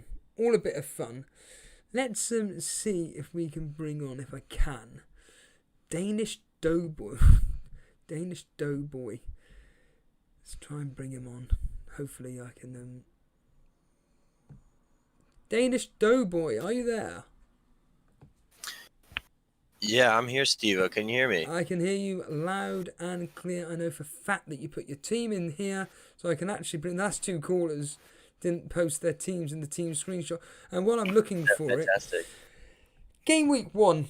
Any standout fixtures for you where you thought, you know what, that team impressed me? I think there's a lot of value to be found in Leeds. I think they're organized and they've got a game plan. I think Fulham could impress. Let's see, because Mitrovic didn't start. I'm hopeful with him. Can I just interject there? What did Fulham show you to suggest that they could impress? I just think they were up against top form opposition, and I think it's too much to ask because I think Arsenal's just playing really well right now. And do you think that this Saturday, when they play Leeds, that's going to be the real test? Yeah, definitely. Because they'll be familiar with each other's style, and they'll both be coming up from the championship. But hopefully Mitrovic scores, because I need some kind of returns from his position. Otherwise, I should have always had Callum Wilson instead of St. Maximin. And I think what hurt me this week was having faith in Havertz to come in and just be like a superstar to compare with like the likes of maybe Salah. And that was my problem. Well, who were you debating on having instead of Havertz before game week 1 even took place? Who were you toing and froing with? It was I have Bruno Fernandes on my bench, and I was thinking, should I have Salah and a lower than Havertz? Maybe like I had 7 million for that position, but I didn't like my options, so I decided to take the risk and have Fernandes for game week 2, which, as we all know, did not pay off. because Salah hat trick, but I wanted Havertz because I believed in Chelsea. They didn't look good last night, apparently. They did, and Timo Werner is a great pick. I have too many new signings in my side that I've never had before. Calvert-Lewin was a risk. Havertz was a risk, and Mitrovic. But at the end of the day, I'm on to game week 2, and I think my team is going to be a lot better then. Have you thought about any potential transfers you're thinking of doing, or you just think it? No, I've got a plan. I'm sticking with this team that I've got for game week 2. I really wanted to bank a transfer to have 2 for game week 3 because I think that's like a pinnacle week when we can transfer out maybe Abba and get the City players because the fixtures are good. But I already went ahead and did my transfer, and you could probably guess who came out. Can I guess who came out of your team out of this lot? I'm going to assume it's Havertz. It was. Right, and okay. And who do you think went in if I had no money? You either knee-jerk to Willian for the same price or James Rodriguez. It was James Rodriguez. You got it. Hey! Why James Rodriguez?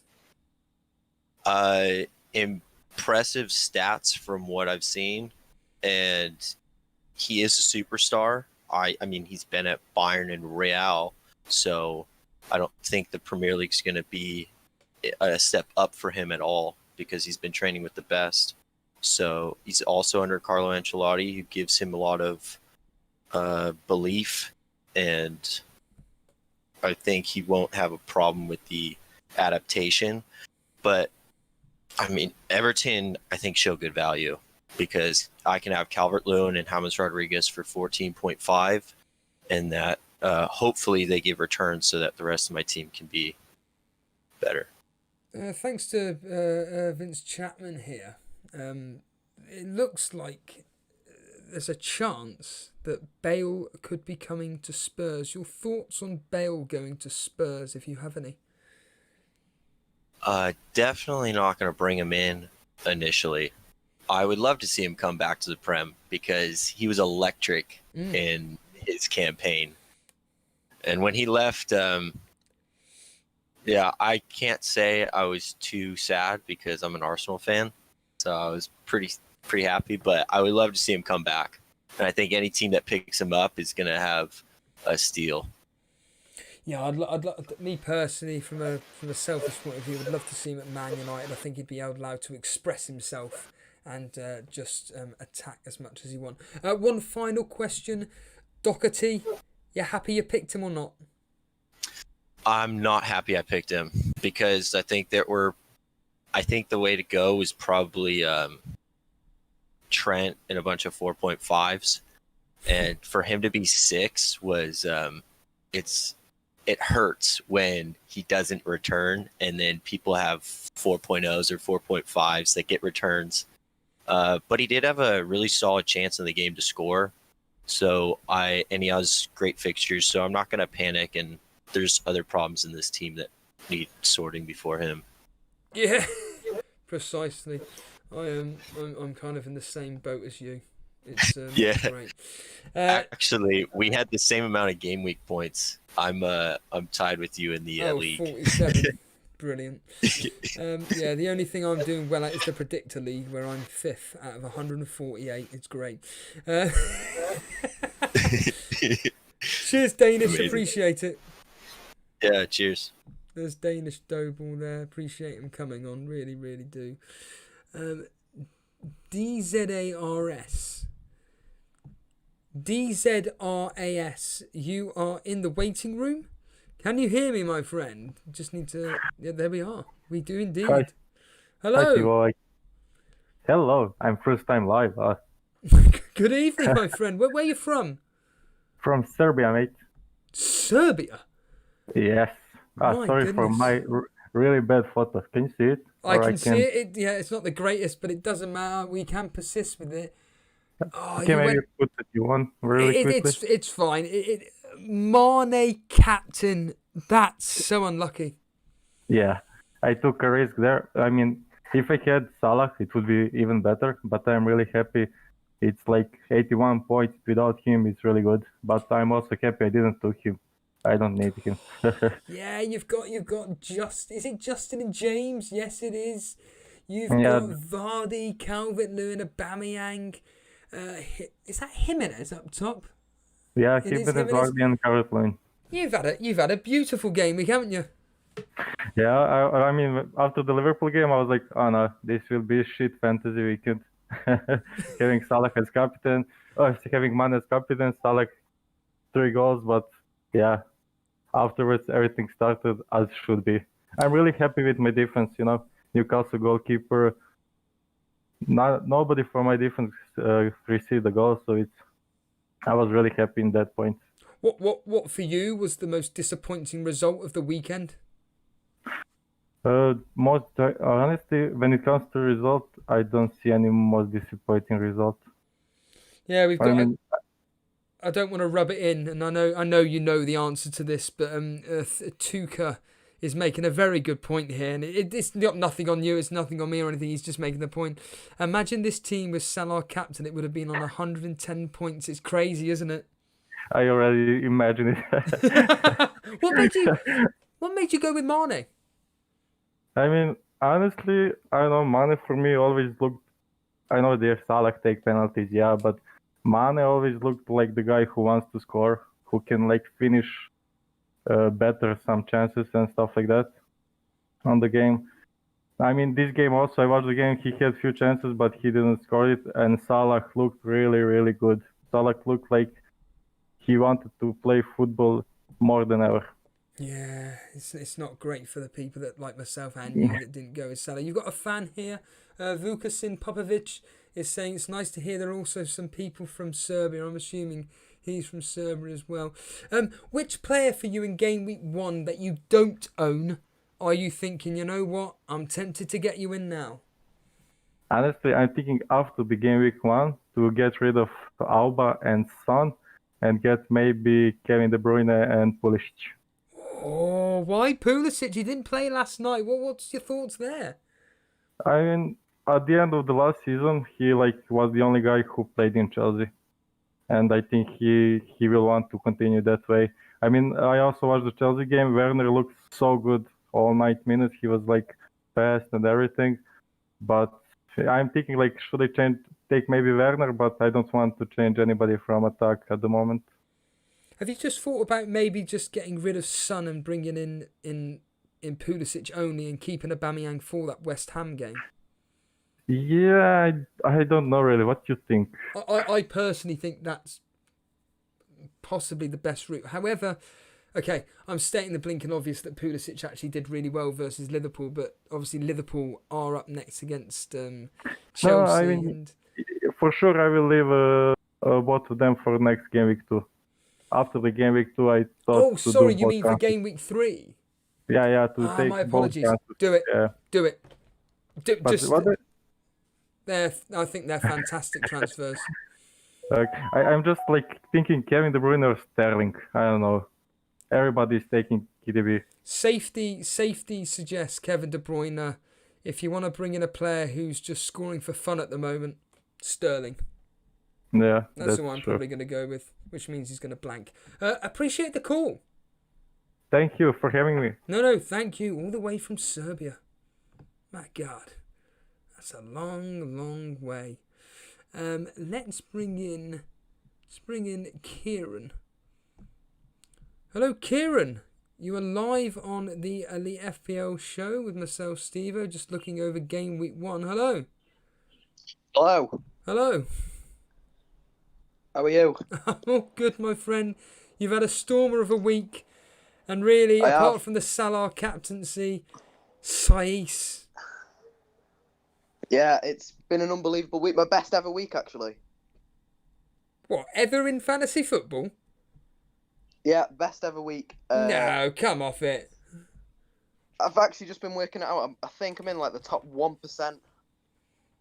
Well done. Yeah, I'm telling you now, it will be a very, very good result, especially when Saiz came in with the header. Were you expecting anything from Saiz like that yesterday?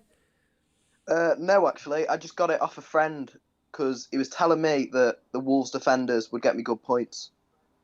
So my knowledge isn't actually that good. I just stole it off someone. There's nothing wrong with stealing information as long as it's the right information. Evidently, it's worked. One quick question. I've just seen on the bench there you got Ake. Is he going to start for City? Well, I'm hoping so, yes. I'm thinking if he starts, then Man City are going to get a lot of clean sheets this season. So I wanted like a City player in there for game week 2 so I didn't have to put more than one in, if you know what I mean. Your front three are, I mean, it's been the game week for you of Calvert-Lewin, Jimenez and Werner. Coming out of game week 1 and now we're moving into game week 2, have you thought about any transfers you're thinking of doing? I've already made my transfer, actually. I've transferred Harrison from Leeds in because after watching Leeds play, I've seen that they were a very attacking team and that they get, I'm hoping they get quite a lot of goals this season. I think he's quite a good player to replace for Alan Saint-Maximin. I think it is. Oh, you've got rid of Saint-Maximin. Yeah, I was watching the Newcastle game. I just didn't see him do anything that attacking. I feel like if I'm getting a Newcastle player in there, I need to get like Jamal Lewis or Callum Wilson in there. Oh, interesting. What was I've been asking this question to a lot of people, but the player which stood out for you this particular game week? Well, obviously Salah with the hat-trick was unbelievable, although I think Saiz is the least expected one that performed. Who do you support? I'm a Liverpool fan. Talk to us about that game. Are you disappointed with the result, or are you worried about this season at all? I think defensively, Liverpool are really poor. However, I think if we sign Thiago, the midfield and the attack will be set. One final question, with hindsight obviously in play here. The people like myself that own Mane, were we mad or was it just unlucky? I don't know actually. I think Salah's too greedy. Yeah, it's too greedy, yeah. It's a bit unfortunate that in 4 goals, Mane got absolutely zilch, not even an assist. A bit disappointed, but it kind of makes sense when you think about it that Salah the same price as Mane. Salah should have been he should have been 12 million and Mane should have been 11.5, I think. What's going on in the background? For me? Yes, there's a lot of shouting, screaming. What's going on there?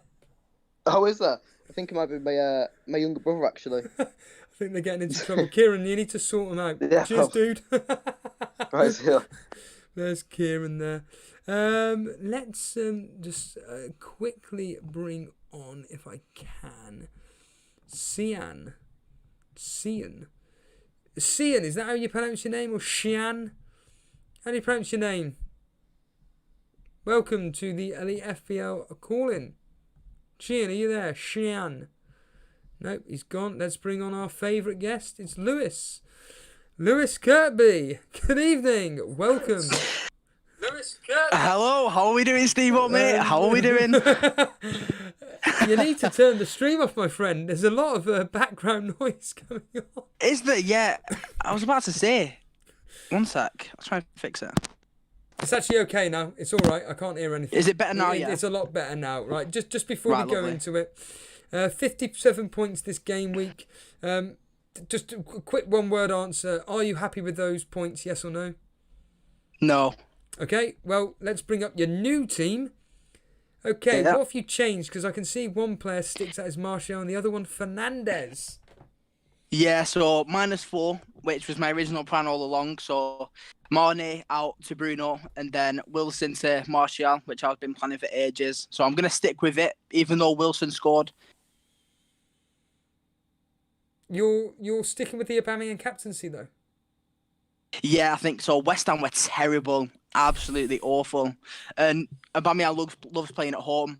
I'm pretty sure he scored a couple goals against West Ham last year as well. So, yeah, definitely the armband on him. There's not really any great captaincy shots in my team. other than one of the United boys, but I think I'm sticking with Aubameyang. Yeah, I'm pretty confident with the Aubameyang thing. Yeah, I mean, one of the transfers I'm thinking of doing is Man. It's same as you, but apart from Fernandes, I'd be getting in Sterling possibly. Yeah.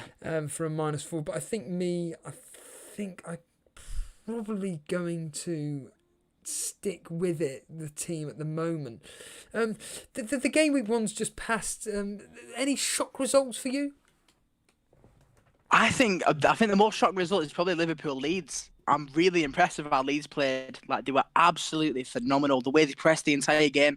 I mean, Bielsa is known for his pressing. Is it Bielsa? Who's the manager? Bielsa, it is, yes, isn't it? yes. Yeah, Bielsa is obviously he's known for his pressing, and it was absolutely incredible the way they played. I don't think Liverpool deserved to win that game, if I'm honest. 4 goals from set pieces, and Leeds scored 3 from open play. I think Leeds played incredible, and they didn't even have the full strength team out. Like Liam Cooper and Ben White, who were the main centre backs last season, they didn't play. Liam Cooper's going to come back from injury as well, so I'm expecting him to improve defensively. If they can play like that all season, they'll do really well. Did you watch Chelsea last night?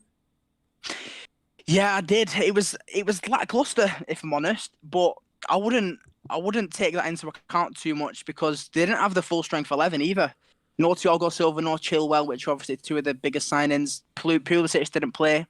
I think Loftus-Cheek was playing left wing, was he not? He played terrible anyway, Loftus-Cheek. Same with Havertz. Havertz really didn't. He's not settled in well at all, I don't think. But you're sticking with him. Is that just begrudgingly? Yeah, I am. I'm going to stick with him. I think he's a top talent. I'm not just going to sell him for one game. I'm going to hold him at least till game week 4 or 5. And I think mainly because I don't really have the transfers to burn at the moment because I've already got plans in other positions. And if I was to sell him, it'd be for a -4, and I just don't think it'd be worth it. So I do still think he's a good player and he'll get points. One final question. Wolves yesterday. Did you watch the game? No, I didn't. Because I didn't have any assets in that game, so I didn't bother. But I was so close to bringing Sice in. I had him in a lot of drafts, but I went Vinagre, another 50-50 that I lost. Yes. It's your second season. You did really well last year. Are you confident after game week 1 to do as well as you did last year, or do you think, wait a minute, it's second season syndrome kicking in? This is a lot tougher than I thought. No, I think I'm still confident. No, I think I'll do better than I did last season. I really do, because obviously last season, yeah, I do. I think I'll do better. I think I've got a lot more knowledge than I did last season, and obviously with the chip usage and everything like that as well. I think I'm going to do better. There's still a lot more room for error. Obviously, it's only the first game week. Like there's a lot more. What's the word? I can make it up basically. 57 points isn't the worst. No, it's not. It like you said, it's game week 1, and we don't need to panic. Lewis, appreciate the call. No worries, Steve. Brilliant stream so far. Thanks, mate. No, thank you. Cheers, dude. There's Lewis there. Let's bring on. Well, he was screaming in the chat. Let's see if we can try him again. It's Xian. Xian, are you there? Hello, Xian. Talk to me. No, he's cutting out. He's gone. Anurag. Anurag, I haven't spoke to you for a while. Hello, Anurag. Are you there? You've posted about 30 screenshots in the... What's up? Here he is, the main man himself, Anurag. How's it going? Can you hear me? I can hear you loud and clear, my friend. Can you hear me? Yes, I can. You can indeed. We've got your team up on the screen. It's all about Salah for you here. Wonderful score of 72 points. 40 of the 72. Yeah, what's your biggest disappointment coming out of this game week? Southampton not keeping it clean. Word's not performing. Those are the 2 main ones. And Werner not scoring, but he got a return. But yeah, I think you must have been a bit disappointed also in Susek and even West Ham in general. Yeah. Newcastle, yeah. I have 2 clean sheets on my Mitchell and Lascelles. You're cutting out a lot. You're cutting out. Sorry, a lot there. It's all right. Don't apologise. One quick question then. Game week 1 team that you think to yourself, you know what? I wish I jumped on them in the first place. Maybe Everton. Yeah, I was. James Rodriguez sounds like maybe a better new signing punt than Havertz. Maybe. Yeah, absolutely. Have you? Also, another thing I found out yesterday, I don't even know. Havertz has a hit. It's a new season, new team for him, but Havertz has a history of starting this. I will. Just found out. I found out yesterday, or research yesterday, that Havertz in his previous, even before when he was with Leverkusen, he starts the season slow and then he goes off. Right. Have you thought about doing any transfers, or are you sticking with this team?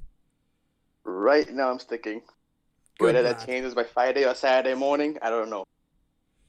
Good lad. That's what we Like want to hear. Havertz is the only one I'm unsure, but I'm probably gonna stick the transfer. I'm gonna probably roll my transfer, then Aubameyang to KDB. It gives me the ability to upgrade Havertz Yeah. to Fernandes or somebody, or maybe to Rashford. That's what I'm thinking. Anurag, you're cutting out a lot. It doesn't matter. We got the point. It's been great. Thank you. Let's bring on for the third and final time. It's Shian. Shian, are you there? One more time. Shian, speak. Talk. No, sorry, mate. Benji. Hello, Benji. Hello. Hello. Talk to me about Gameweek 1. Good in some part, in others. Tell us why. I thought Sheffield United were, I still think they are going to be a very good defensively team, because after the 2 goals, you could see how they just reconstructed their back line, and it was just like the old Sheffield sort of. It's just that attacking, obviously, they're not going to get much attacking, returns and stuff, because that's not how they really play, and they don't really have a striker. But I was kind of disappointed how they switched off for like the first 10 minutes, and it was really surprising. But I'm confident that they'll be better defensively, because I've got Egan and I want him to perform. So, that was sort of a surprise. I can see you've done a transfer. I'm assuming, Salah out for Sterling?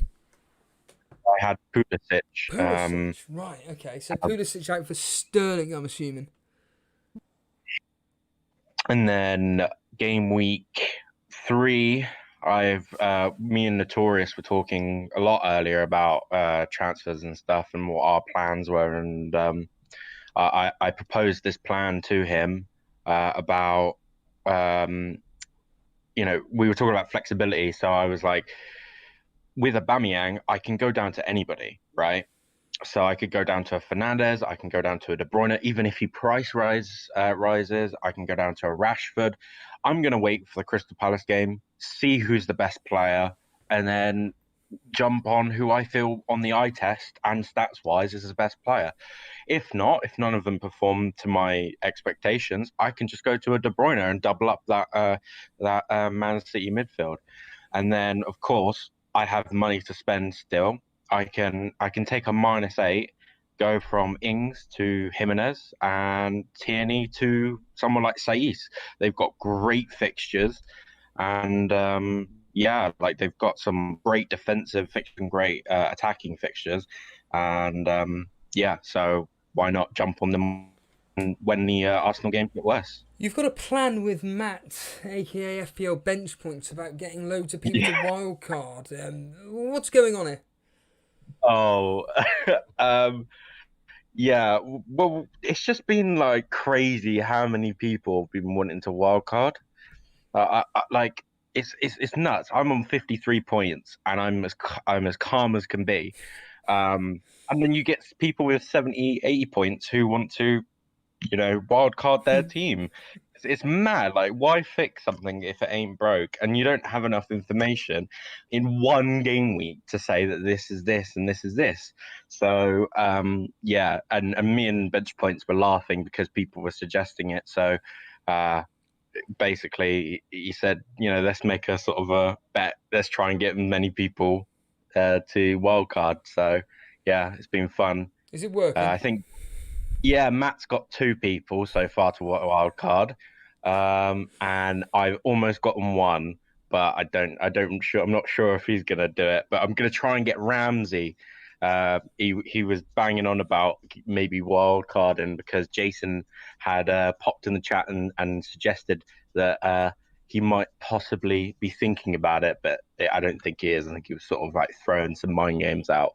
But Ramsey was just like, oh, I really like this wild card now. I really want to do wild card, so I'm going to be trying to get in on him, trying to get him to wild card. Which one final question? Which game week 1 player impressed you the most? To be honest, the only player really that impressed me, other than James Rodriguez, which was probably the obvious one, was Jack Harrison. Oh, right, okay.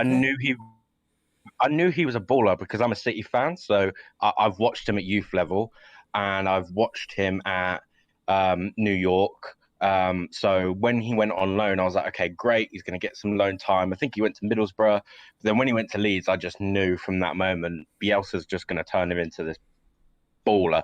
And you can see his stats in the Championship, very consistent. He played every game last year for Bielsa. So yeah, he really impressed me, even more than what I thought he could.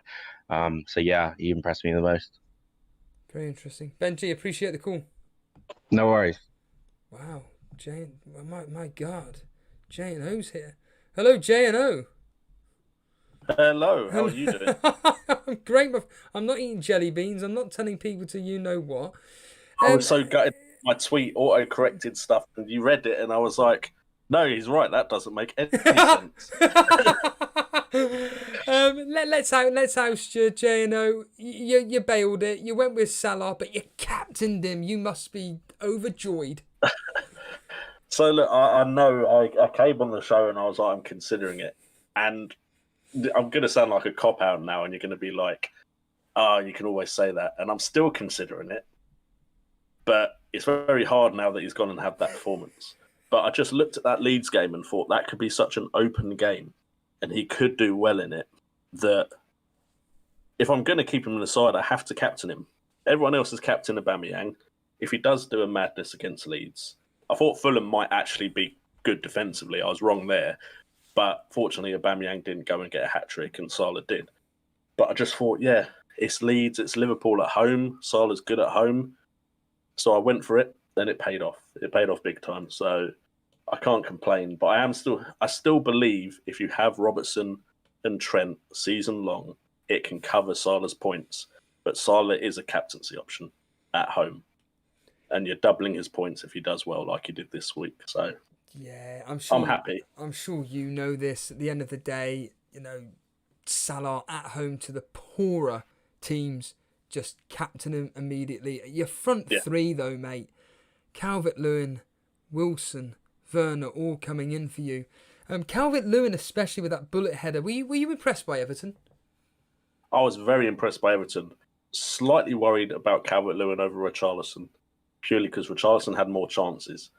But Calvert-Lewin was the one that turned up and scored that bullet header. He's good in the air. You've got Digne now putting balls in. You've got Rodriguez that can put balls in for him. They looked such a better side with that midfield. But I'm excited about the prospect of Dominic Calvert-Lewin because I don't think he's the most clinical striker in the world, but he gets in the right areas. And I could see him being maybe a 14, 15 goal a season striker this season with that team behind him. Yeah, Everton apparently their midfield really did impress, and that 1-0 Yeah, they victory. clicked so quick.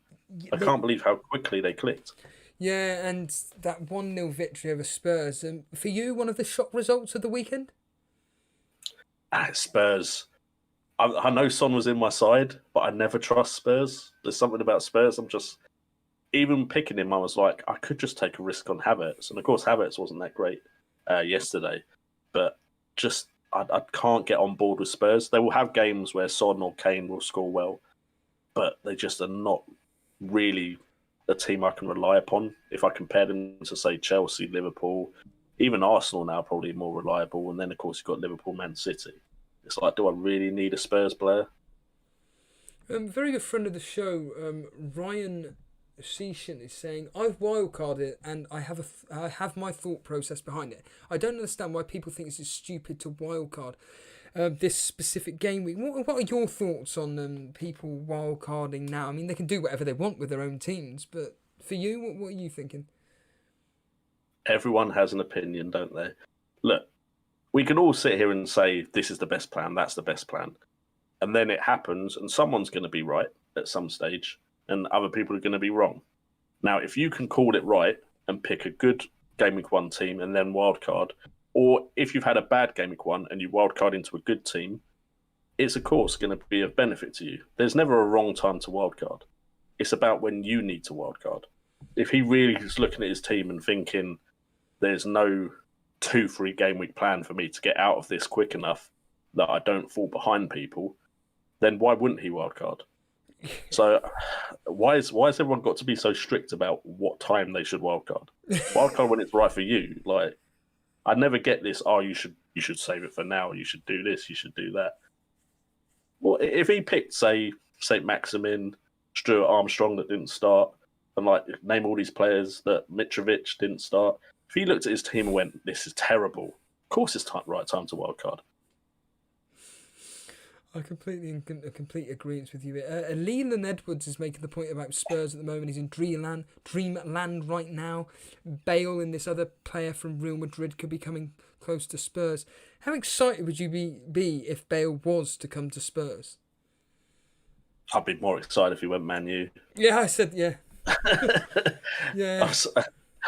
I have a bias against Mourinho. There's certain areas of this game I'm going to have a bias on, and everyone has their certain biases. For instance, as much as Richarlison can look like a great option, to me he always feels like a player I'll pick and he won't do anything. Coutinho was one before he left the league, and Jose Mourinho is a manager I can't get behind the players of. So if Mourinho is a manager at a side, I'm instantly turned off by those options. Now that doesn't mean they won't be a good option at some point in the season, but just week in, week out, I'm not going to feel comfortable if I'm relying too much on Spurs for points.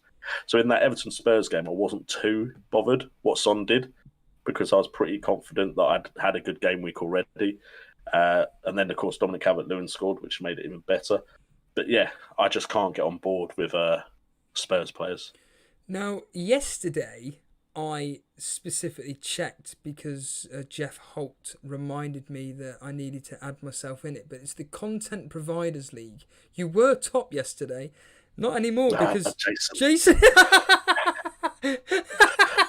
Shall I do a video? Shall I do a video on Twitter now? Vardy, come on. He did nothing all game. No penalty. I think he didn't touch the ball in the box until he took a penalty.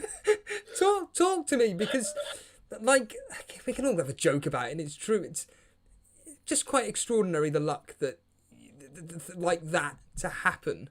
Like you said, he does nothing all game, and then all of a sudden, out of nowhere, 2 penalties. You just can't make it up, can you? See, I was watching the game, and I thought literally the only people that were going to score were Castan or Harvey Barnes. Right, okay. Like Harvey Barnes looked dangerous in that game, just didn't have the composure in front of goal. And at times I was thinking, is Vardy even on the pitch? Like, he just seemed like he wasn't there. And then, of course, the penalty kick. I had Justin, so there was a small plus point for me. But, yeah, I could have been... I know it's only game week 1, but I could have been going around going, I'm top of the content creators. Yeah, check me out. Now I can only say I'm second, you know. But, yeah, look, it looks like penalties could be very important this season. Salah got 2, Vardy got 2. So you're looking at like Man United now. If they can keep their penalty winning record up, then Fernandes is going to be a really important option, I reckon. The way VAR's come in this season, there is a lot of people that say there'll be more penalties than last. So it looks important, which is why I'm annoyed Timo Werner wasn't on penalties, why Jorginho was still on the pitch. I'm slightly annoyed by that. But it is what it is. Yeah. But Bilal... Well done, Jason. Well done, Jason. I mean, Bilal making a funny point here. Is Jason the luckiest FPL manager on the planet? And my answer is yes, he is. Yeah, at least my captain actually scored a goal in open play. And he had like 7-8 shots on goal. And like, what did Vardy do? Got 2 penalties.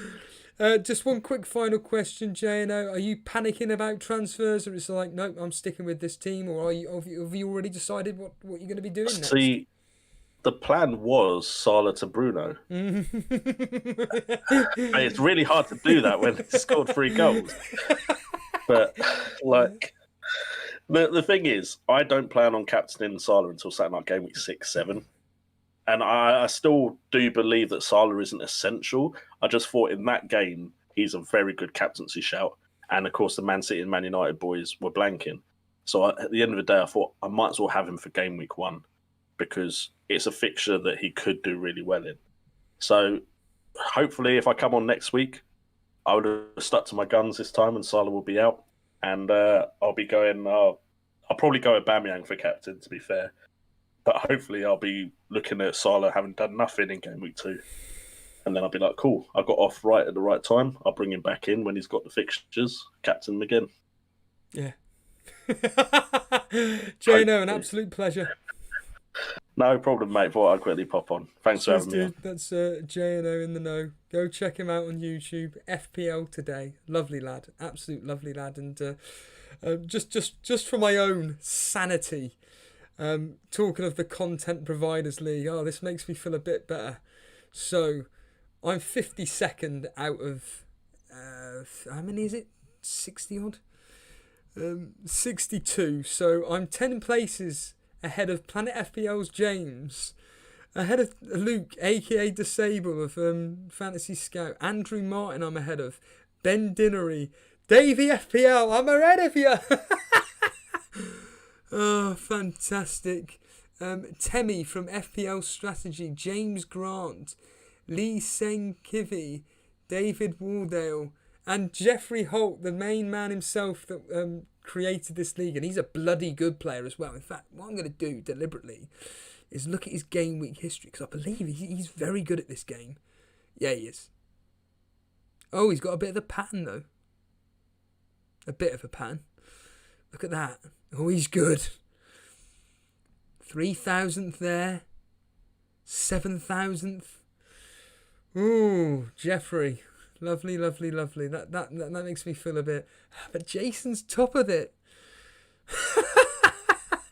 Oh, that's fantastic. That is absolutely fantastic. And I think I think on that note, I'm gonna call it an evening. It's been a great impromptu one. Really do appreciate everybody joining in. It's been a lot of fun. The callers have been great, and it's all just wonderful chat, all talking game week 1, and it's interesting to see what people are actually doing regarding wildcard, game week 2 transfers, etc, etc. It's quite fascinating. It's now closer. Oh, there we are. Thank you, Paulie. The Elite Invitational League is now closed, and if you're wondering what the hell we're talking about, we are talking about this here.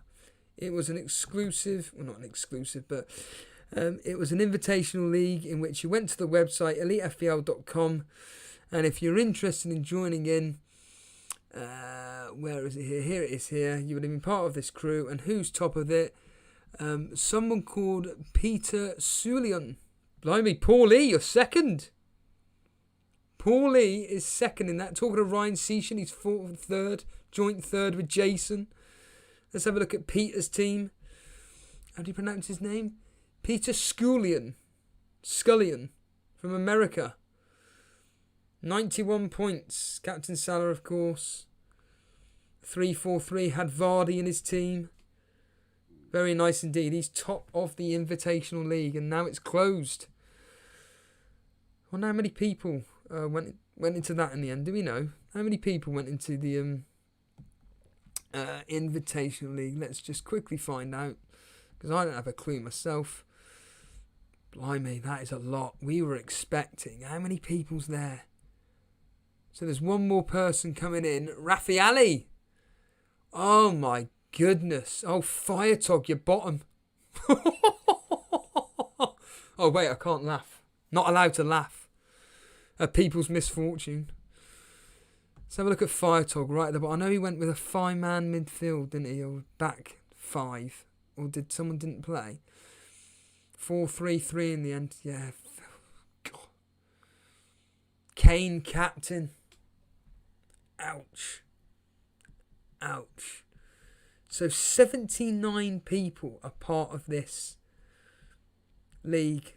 That's extraordinary. Just want to say thank you to everybody that has joined that specific league, because myself and Jason were only expecting about 20 people to participate in it. And all these people have kindly donated to the show and now part of this. And thank you to everybody that is part of it. It's going to be a lot of fun. We will be focusing a lot more on this. There's Jim Parry there, 10th. Ray Joyce is there. Ray Joyce.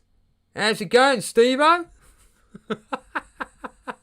He's got a very, very deep accent. So look at his team.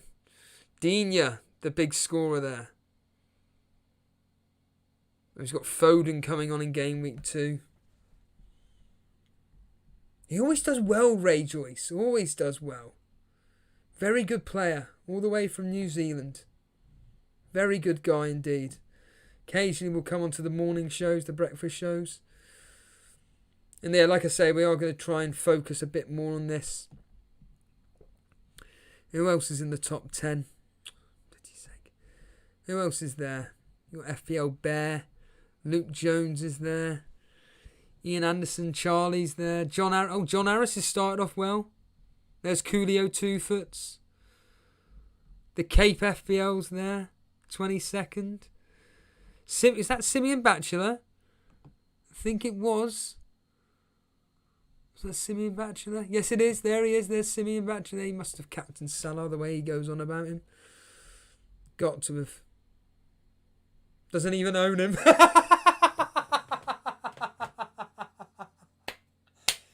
Simeon, you bang on about Liverpool, and yet you don't even own any of their assets. That's blown my mind. But look at that. Justin, James, Vardy. Well done on those picks. I'm assuming Mitchell came in for you for Saka. Oh, Saliba. Came in for Saliba, and you had Pulisic, and Ayling came on. Huh. Wonder if Simeon's still here. You still here, Simeon? I wonder if he's still there. I can't see his name whatsoever. Wonderful. Anyhow. Go on, have a laugh. Yes, Fire Talk. Yes, I will. Fire Talk. Let's see if I'm still bottom game week 38. Yeah. Darren Wolf. Play your own game and don't be a sheep. Spurs were pants all last season, yet somehow a lot of teams have Spurs assets. Ali Dyer was never in the mind suddenly in everybody's team's followers. Just took a -4, says JJ Langs, to get Bruno and Calvert-Lewin in. Nice. Very, very nice. I like those particular transfers. Really do. I think that is going to be really good. It is times like this when I think to myself, hello, Ryan Go. Or Go. However you want to be pronounced. Hello. Anyhow, let's leave it there. The only Benji saying the only way is up. Absolutely. Absolutely. And on that note, I will say that myself and Jason will be back on Thursday evening for the preview, the game week predictions, the only thing I'm good at. Remember that. The only thing I'm proud of. Out of 148 people participating in the score predictor game, I'm 5th. Joint 5th, to be precise. I think it's FPL Bear who's top on 57 points. That's extraordinary. So well done to FPL Bear. I think it's him. And I know Jason, in fact, ironically, Jason had a stinker in that. I think he got something like 27 points or 17 points. I can't remember now. So like I say, if you want anything to do with predictions, come to me. If you want FPL advice, talk to Jason is all I will say. And on that note, I'm going to call it an evening. Thanks all for joining. And stay tuned for the next show. Take it easy, guys. Hit the like, subscribe button. Follow us on Twitter at Elite FPL.